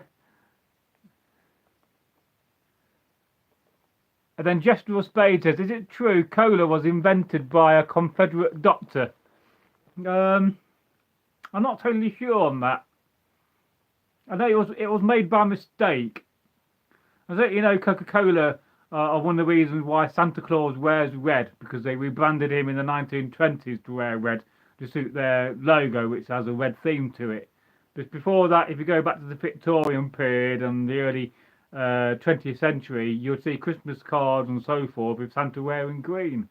And so Coca-Cola totally rebranded that. Of course, only 3 people in the world know the secret to Coca-Cola and the recipe. It makes you think, you know, what's in it and how they make it. Of course, we'll never know because we don't work for them. And yeah, I'll have to look up that. But it does make you think. And then Chunky Monkey says, a bit like Larry David TV series. Oh, Curb Your Enthusiasm.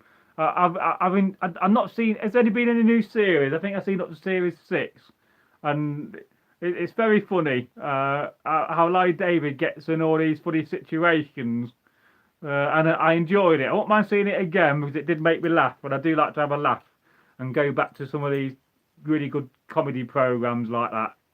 And it's not bad for a recent one really, because a lot of TV these days isn't as good as it used to be. Of course, that's my broken Dane axe handle, which I broke on a video, because I knew this handle would break, because, and I told you the story about it. This is an old Dane axe I found down my workshop. It's going through the stage of being polished up, but I'm at the stage at the moment of de-rusting it, which is why you see all these modern grinding marks. It will get ground further, and then it will end up on a polish wheel and be polished really bright. But so I decided to make a handle for it. So I got this bit of wood, and then it was just during one of the videos when I was hitting it on that big logging and stumping my garden when it broke in half. You should go and check the video out after the live stream, because you kind of see my reaction, like going, you know, like this in slow motion of it breaking. But I knew it would happen, and I tell you why, and I told a story about it whilst I'm on camera. So I was going to see my dad. He was staying in an old people's home in South Derbyshire, and I used to go the country way rather than go down the main, you know, main A road. And so I was driving down, and I went past this field, and I saw in this field, you know, it had like a big mound of soil, but on top of the soil of all this wood that's been left by some builder. So I thought on the way back, it was daylight, it was the summertime. I thought, oh, I'll go and get some wood and fill my car up, because I need wood for my log burner. So there I am, I'm going through all this massive wood pile, and it was a massive wood pile, you know, bigger than my house, and getting out bits of wood. Oh, that's a nice bit of wood, and that's a good bit of wood, and that wood will burn. So I've literally filled my car up, as much as possible. You know, getting a bit paranoid that I'm going to be overseen by the farmer, and he'll come out with a shotgun saying, "What are you doing with my wood pile?" But you can tell it's just being left and dumped there by some illegal dumper. So I didn't think he would mind too much. You know, I should have asked permission, but probably not. But never mind, it's all gone and been burnt now, so there's no evidence apart from this bit, and it's going soon.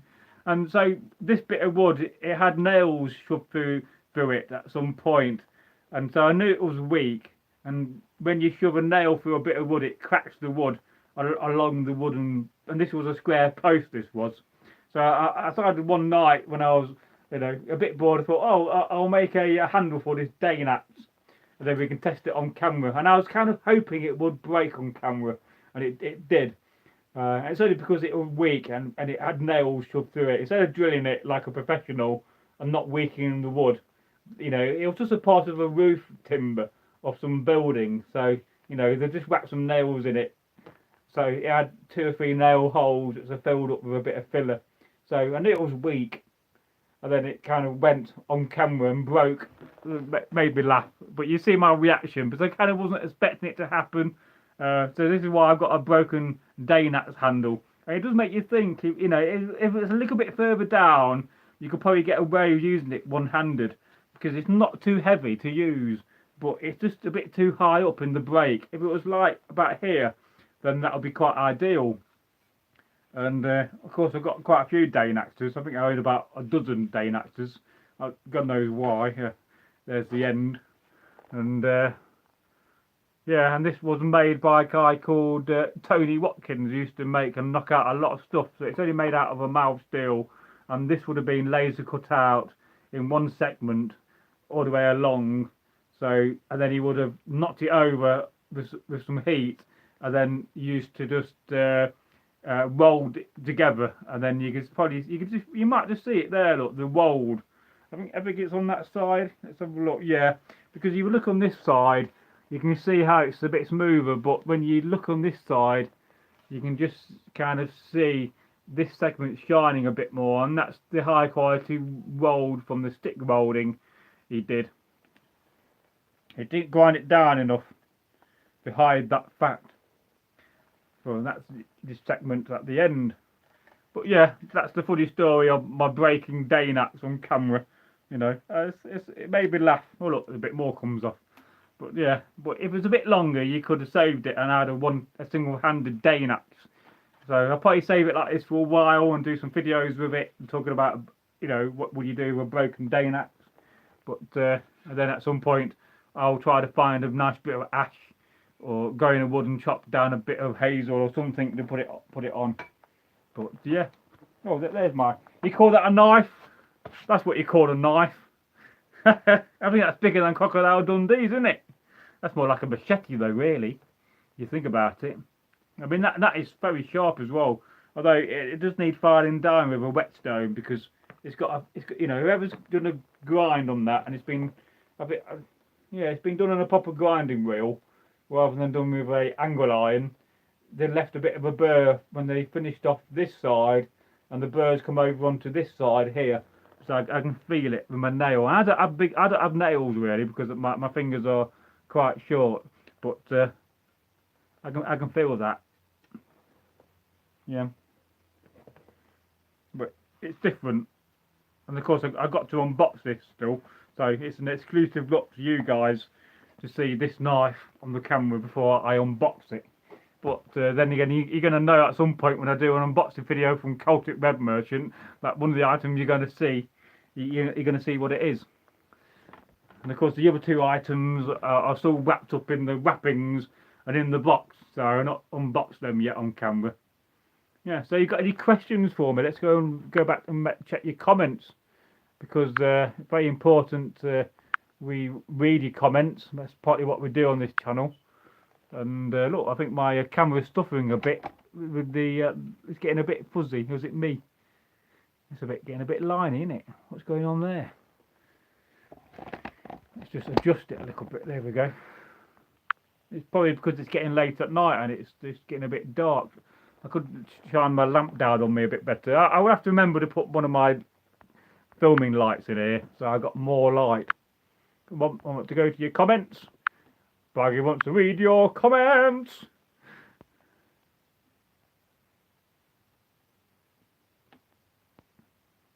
So hang on. So Chunky Monkey says he could do a special episode where he goes to an airport. Oh yes, he could do. And then Jester of Spades says the best reenactment festival in Europe is the Detling Military Odyssey in Kent. Yeah, I very much like to go to that one these days. I know a lot of my friends have been to it and say how good it is. It's just that, you know, Kent is a long way for me, being in Derbyshire. But perhaps if my girlfriend's up for going in the future, and we could find some comfy way to sleep, then we may go. And then Offerton says, I would love to visit Grimsby, England someday. Well, yes, well, please visit England and come to Derby. And, you know, you can come and stay with me for a few days. And we can film some videos, Offerton. So, Jester of Spades says, have you shown the swords yet? Not the new ones I've got to unbox, no. They've not been seen on camera. The only thing you've seen on camera from my new swords is this.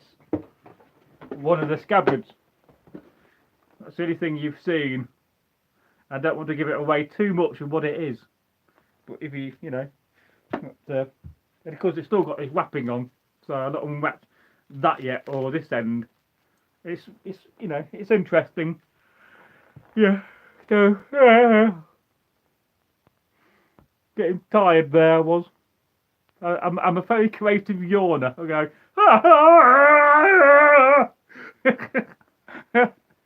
can't help it, I'm very loud when I yawn. But it makes you think how old yawning is. I mean, it must go back a long time in history. And then Offerton says, oh, whoa, marvellous. And then Sam Stapleton says, I'm still thinking about pumpkin soup. Yes, I've got to find a recipe to make my pumpkin soup.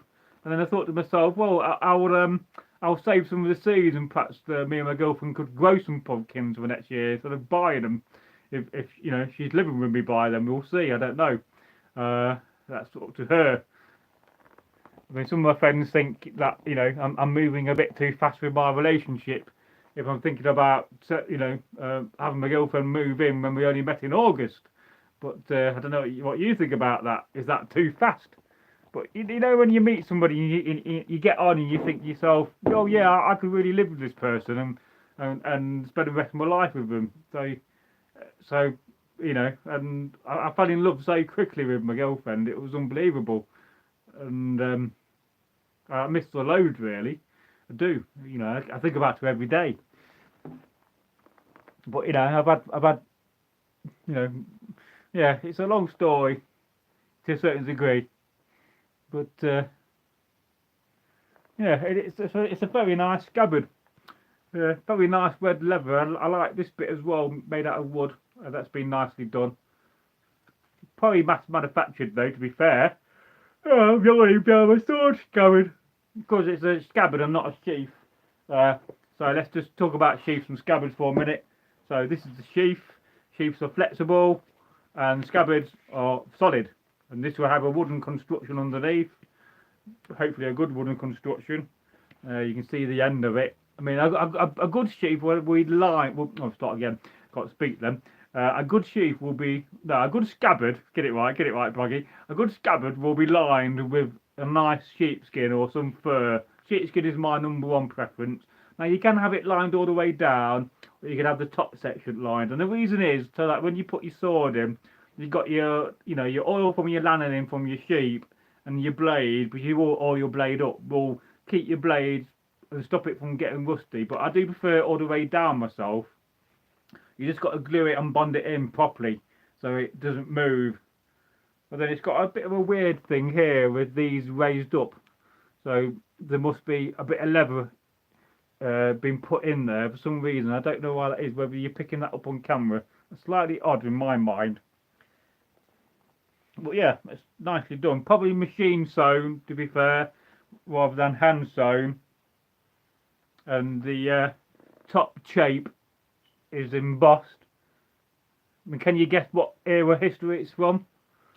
Then it's got an unusual bottom shape. You can't really quite see it because it's got wrapping around it. Embossed again, but it's got a kind of... I've gone off live. I've gone back live again. Hey! That was Loki, that was. Damn you, Loki! Play with the live stream!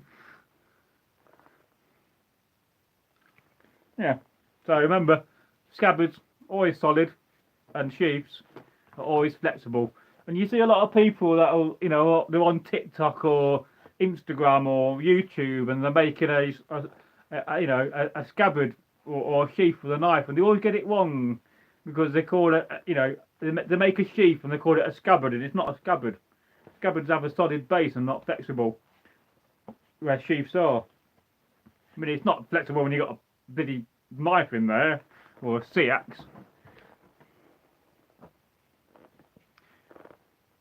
But I was thinking the other day, what do the Vikings call do the Vikings call a sea axe, or do they have another name for it? I'll have to think about that. Perhaps they call it a sax, but I don't know if that's right. We just take it for granted. And then go back to your comments. And then, yeah, so Jester Spade said, oh wow, bloody hell, that looks beautiful. It is beautiful. And the sword is even nicer, to be fair. And I wish I could show you, but it's locked away by Viking chest of weapons and I can't get at it. And then Offerten says, pumpkin soup sounds exotic to me in the north. I don't know, can you grow pumpkins in Norway?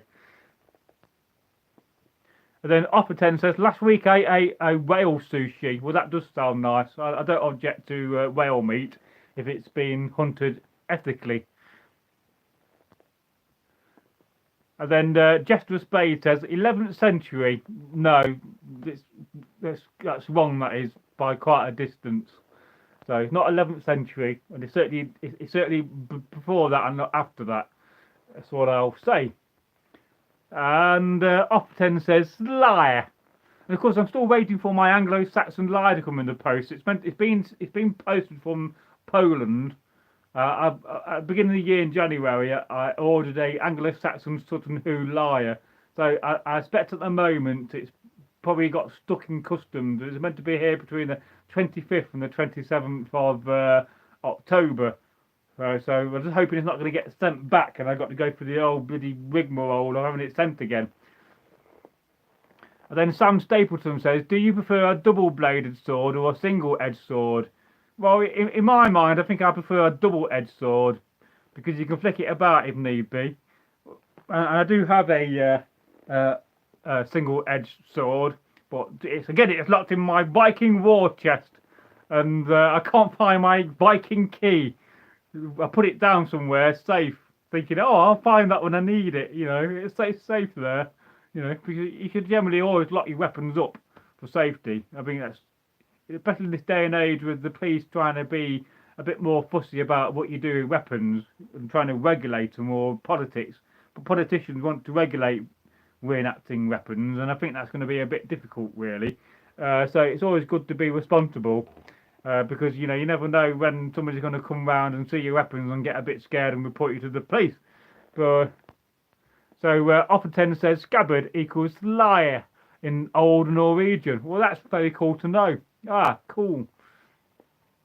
And of course, there's always been that debate about which is the most common sword found in the Viking times, and they do say the most common ones are single-edged blade swords, but I don't know whether that's true or not. I mean, it depends on what book you read, but some archaeologists will say, well, no, actually, the double-edged blade sword is the most common sword found, when some archaeologists will say, no, actually, it is the single-edged sword is the most common found in the period of the Vikings. So, I think probably the double-edged is probably more common. And then there's always that debate about when does a single-edged sword become a sword and when does a single-edged sword become a lance-axe. I know often in some of the videos with the Norwegian single-edged sword I have, again brought from Turkey, I will sometimes refer to it as a lance-axe. Well, the fundamentals of a lance-axe is a single-edged knife. So you can see the comparison, but then again, I think probably a single-edged sword, like the one I have, is probably longer than a lance-axe.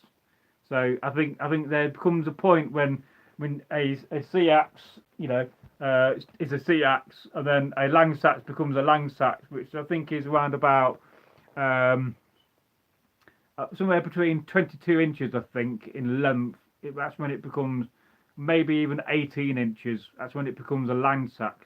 I've forgotten. I did have that remembered at some point in my past when I read about it in one of my many Viking books. So it does make you think, when does a Seax become a Langsax, and when does a single edged, you don't get double edged Langsaxes, do you? So, and I don't know why that is, because that would be quite interesting to see a double edged Langsax. But then that will probably be classed as a sword, though. But if it's not, if it's shorter than a sword. But then again, if you go back to the Vendel period, swords were much shorter in those periods, because certainly the pattern welder sword I have is more Vendel than Viking in length and size and style. But yeah, it does make you think, when does the length of a Langsax become a sword? And it's also about the mountings at the end as well. Because if you've got a Langsax and it's got a more of a typical sword fitting of a crossguard and a good handle and a pommel, then it fundamentally becomes a sword. Whereas a lot of Langsaxes will just have a antler handle or a wooden handle. But then again, you can have that with a sword as well. But most swords will have a crossguard. So yeah. Let's go to your comments. Any more questions and comments to read? Not so far. Well, at some point soon I will probably end this live stream. Oh look, I'm telegraphing the end now. People will disappear. Oh, where are you going? Because I can't live stream forever and ever and ever, because I wouldn't run out about things to talk about. Unless you got anything you want me to, just specifically talk about, or any questions you want answering. I mean, I suppose I could undress myself on camera. Would you like me to, not literally undress myself? I could de-Viking myself back into modern clothes again to kind of end the video. Would you like to see that? I mean, it wouldn't take a great deal to arrange. Somebody's gone now, and I said I'm going to finish the live stream. Damn! Bragi never telegraphed the end of a video. It's a very valuable lesson, though. And a lot of people do it. I watch videos and they'll say, they're halfway through the video. So, well, that's the end of the video now. And, and then they talk for another 5 minutes. And you think, well, I bet they get a massive drop off there where people think they're going. Because you don't always see the length of a video. But yeah, I think I will. I think I'll de-kit myself. And Chunky Monkey, there's only one other watching now, sir. I can watch myself on camera. Or two again. Hey, we're back up. Hey, good things always happen. And I think this will probably be in 2 parts, this live stream. So what I always have to do after a live stream, because I don't get monetarized, I have to go on my PC and monetize them. It makes sense, because let's face it, if you're trying to make money out of YouTube, which everybody does if you're making content, fundamentally so, you need to you need to monetize your videos. And then Sam Stapleton says, I'm going to try and recreate the 3-bladed arrowhead that was found in a glacier. Do you have any tips for that project? Trying to think what it looks like. There's so many different arrowheads you can choose. I like the ones where you put something inside of it to set it into a flaming arrow. That's quite cool.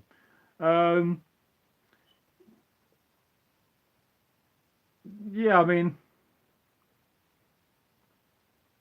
a lot of it with blacksmithing and forging is experimental to a certain degree.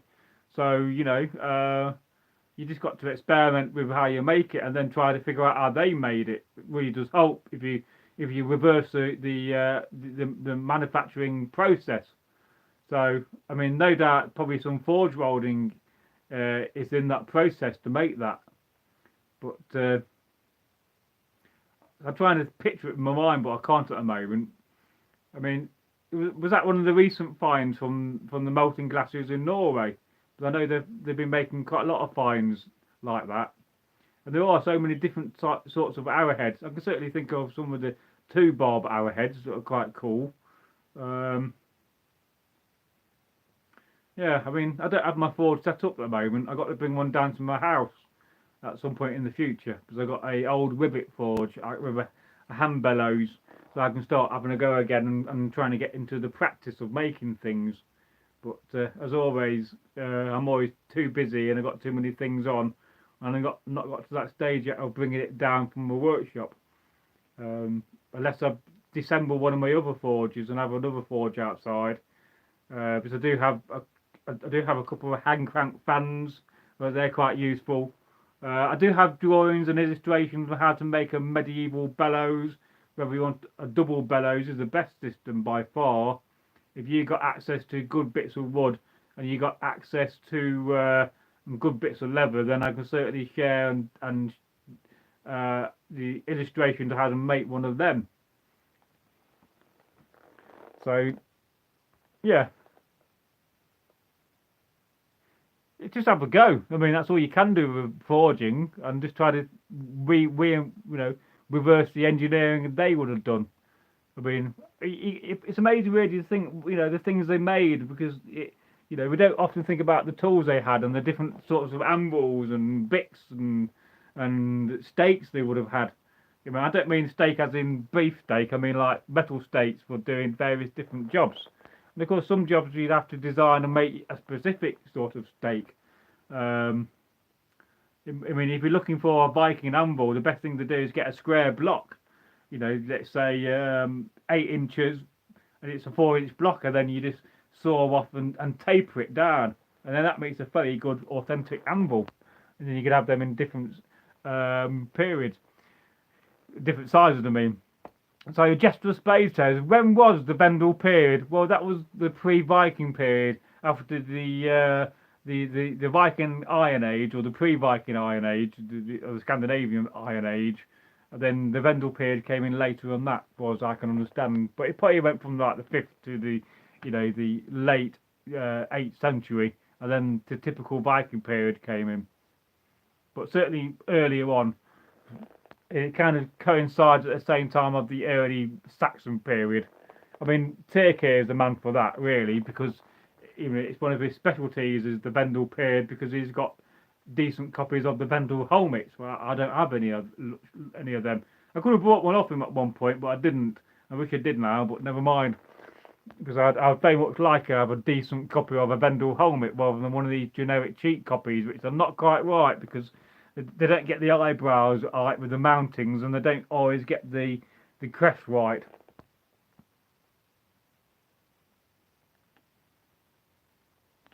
And then Opperton says, the one found in Norway is not easy to forge, I think. Well, of course, you could always cheat and use, modern welding to manufacture something like that, but that's not always the authentic way. So it's a matter of, reversing the engineering of how they made it and figuring it out. But it doesn't really help. I can't picture it in my mind. Then I could have a better idea. But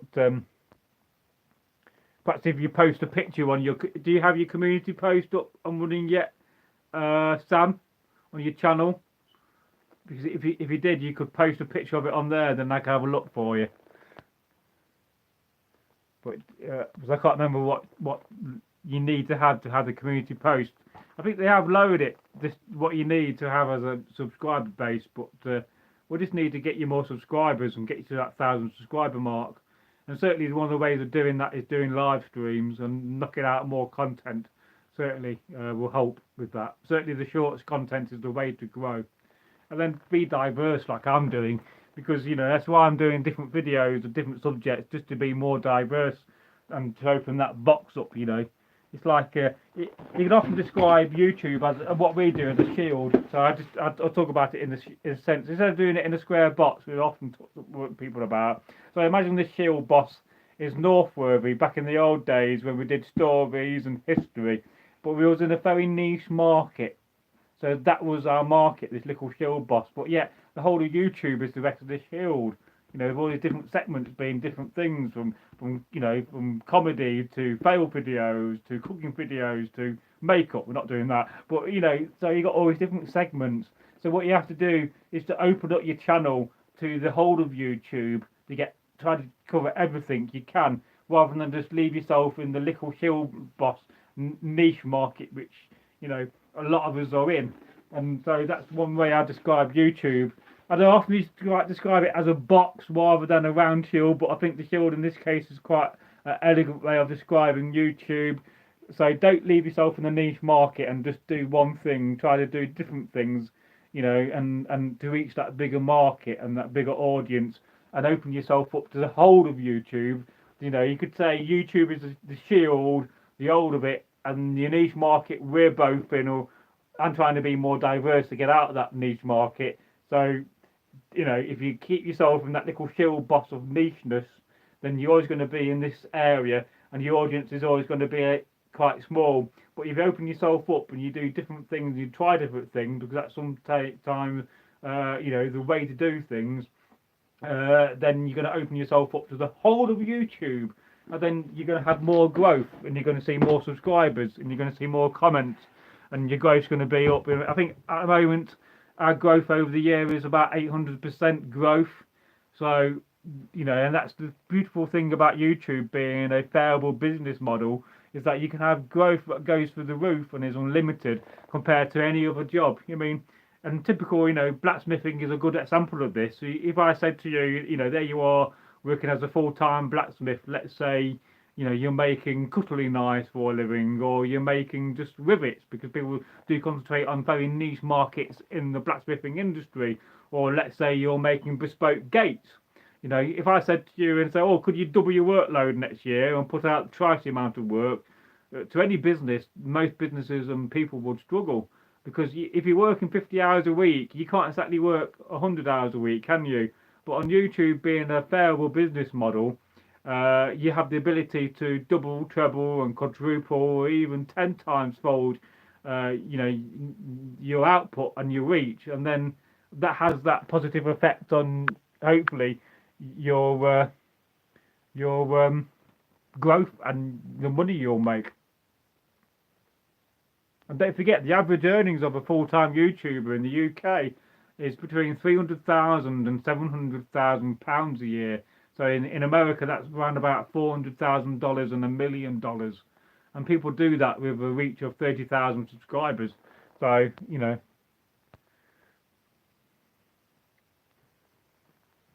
And then Sam Stapleton said, yes, it was, and it's the only one that's been found. Yeah, I don't think I've seen it, if I would have remembered. And Offerton says, I have a Norwegian YouTuber who tries to make swords from scratch in the old authentic way, from marsh ore that was commonly mined here in the north. Well, that's what my Viking or Vendel early Viking pattern sword is made from. It's made from bog iron, and the blacksmith in the 1950s after World War II made it completely from bog iron and spent about 600 hours and then left it as a sword in the back of the workshop for years, until one day Paul Binns, the famous sword maker, was going around travelling and went to this blacksmith and saw it in the back of his workshop, and then brought it back to England. And then Jester of Spade says, good night, Bragi. I get some shut-eye now. Excellent live stream as always. Well, thank you very much. And I will be ending this live stream soon, because I think now that I've got to get to bed soon, and I've got things to do tomorrow, so I need to get some rest. So if you've got any more questions before I go, I've got somebody else watching now. I'll stay for a few more minutes. Oh dear. But I think what I will do to end this live stream, I will take off my Viking kit and go back to the modern clothes like we started. So just hang on a minute. Hang on. I've got to just try to sort out this. Hang on. Because I think that would be quite interesting and cool. You can see the rest of my bedroom now. I'm moving this. I'm changing this from a bedroom to a lounge at some point, because I've been sleeping in this room for like 20 years, and I'm getting a bit bored of seeing these four walls every day. So yeah, so I'm going to disassemble my clothing and go back to the modern age to end this live stream. You can see it's a bit of a mess. Although I just found my Civil War songbook. I can sing a load of songs now. There's nobody here. Not feeling embarrassed about it. I've got 4 people watching now. I'll have to stay. God blimey. And then Opera 10 says, yes, I have to find the bed. It's, it's 42 minutes past midnight where you are. That's getting late. So of course the first thing I've got to do is take one of, well, let's have a look. I've got to think about what to take off first. I've got to do this bolt first. So this is me taking off my biking kit to end the live stream, because I put it on during the live stream, so I figured that might be a good way to end it. Because I can't live stream all night. So as a Viking, you got to take off your Viking sword, and of course I got a leather shoulder bag. This is what I made for Egil, because it's got his name inscribed along the strap. And then I've got to take the sword off. It's on a Baldric system, and this is what I bought from eBay, purposely for Egil. It's a little gift for him. Well, it's mine technically, it belongs to the channel, but it was the one I bought for him to use. Then I got to take off my bolt system, and you can smell that leather smell. It always smells nice. So, and of course I'm wearing a big long jacket, so there's that. I could have took my jacket off first, would have been better. And then I've got to take this off, and like I said, this is reversible. So the idea is that I can wear it either side, and I'll demonstrate that before I go.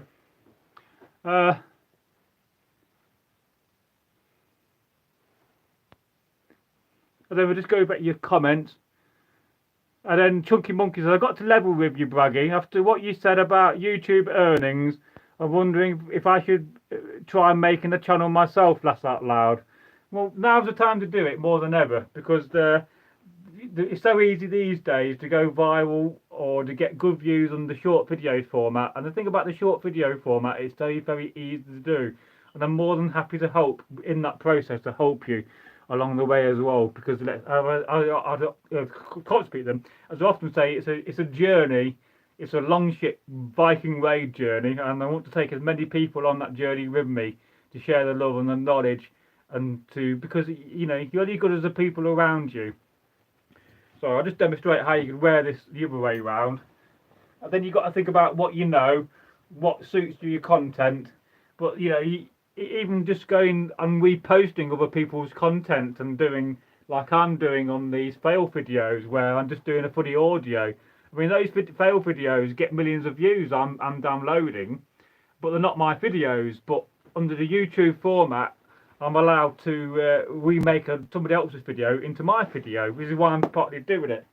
But again, this is reversible, so I can have it either way, which is quite nice how this was made in that sense. It's very big, because I bought this for Egil rather than myself.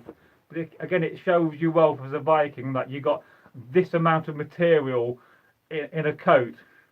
And you know, some people say, well, I don't have coats like this, but I believe they would do, because let's face it, it's very comfy. I do wear this around the house as a dressing gown, because it's very comfy. So I've got to take it off now. I'm going to throw that down there. And then next thing, I'll take off my jewellery. That's one Thor's hammer. Then I'll take off this chunky necklace from the back. That's very heavy, so if you wear that all day, you're going to get a little bit of neck ache, but then again, you're also building up muscle in your neck. And take this one off, put that on my bed, that's where my camera's sat. And I've got one more, which I'm going to hang up over here. Back in a second, it's not going anywhere. I'm just hanging it up, because that's very precious to me. That was bought by NorthworthySagas for me. So it's one of those things that I remember him by. And then undo my padded jack, or gambeson, or gambeson. There's no real correct way of saying it. But yeah, I think with YouTube you've got to figure out what you want to make, and then just have a go. And if you've got a smartphone, then you're halfway there to be able to do it. I mean, a lot of the videos I do on a smartphone.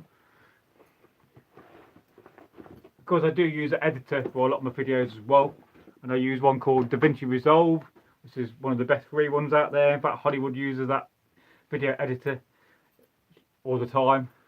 So I take this off. It smells like Egil, because it used to be his.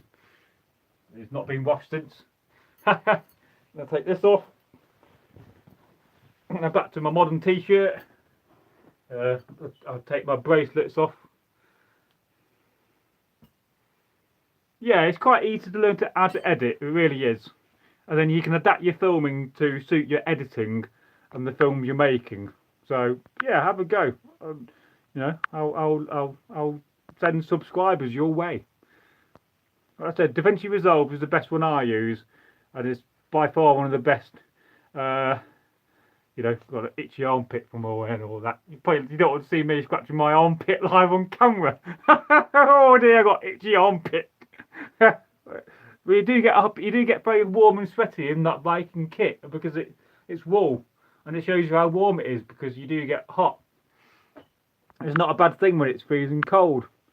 So and then first we make the money, and then we get the power, and then we get the woman, quote some Cuban guy. Oh yeah, with machine guns. You know, like Scarface. Great movie. Yep. And the only thing I do now is take off my Viking trousers. Look at it, I've got modern trousers underneath, so you're not going to see my underwear. Because that would be most embarrassing. Although they are clean today. Like, you know, some people wear them one side one day and then the other side the other day.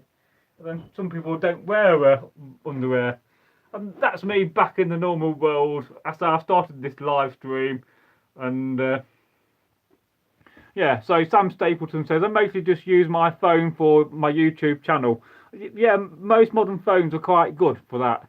You know, this phone I'm using to film on is only a Samsung S6. It's the one I got given 3 or 4 years ago by Eggle's friend.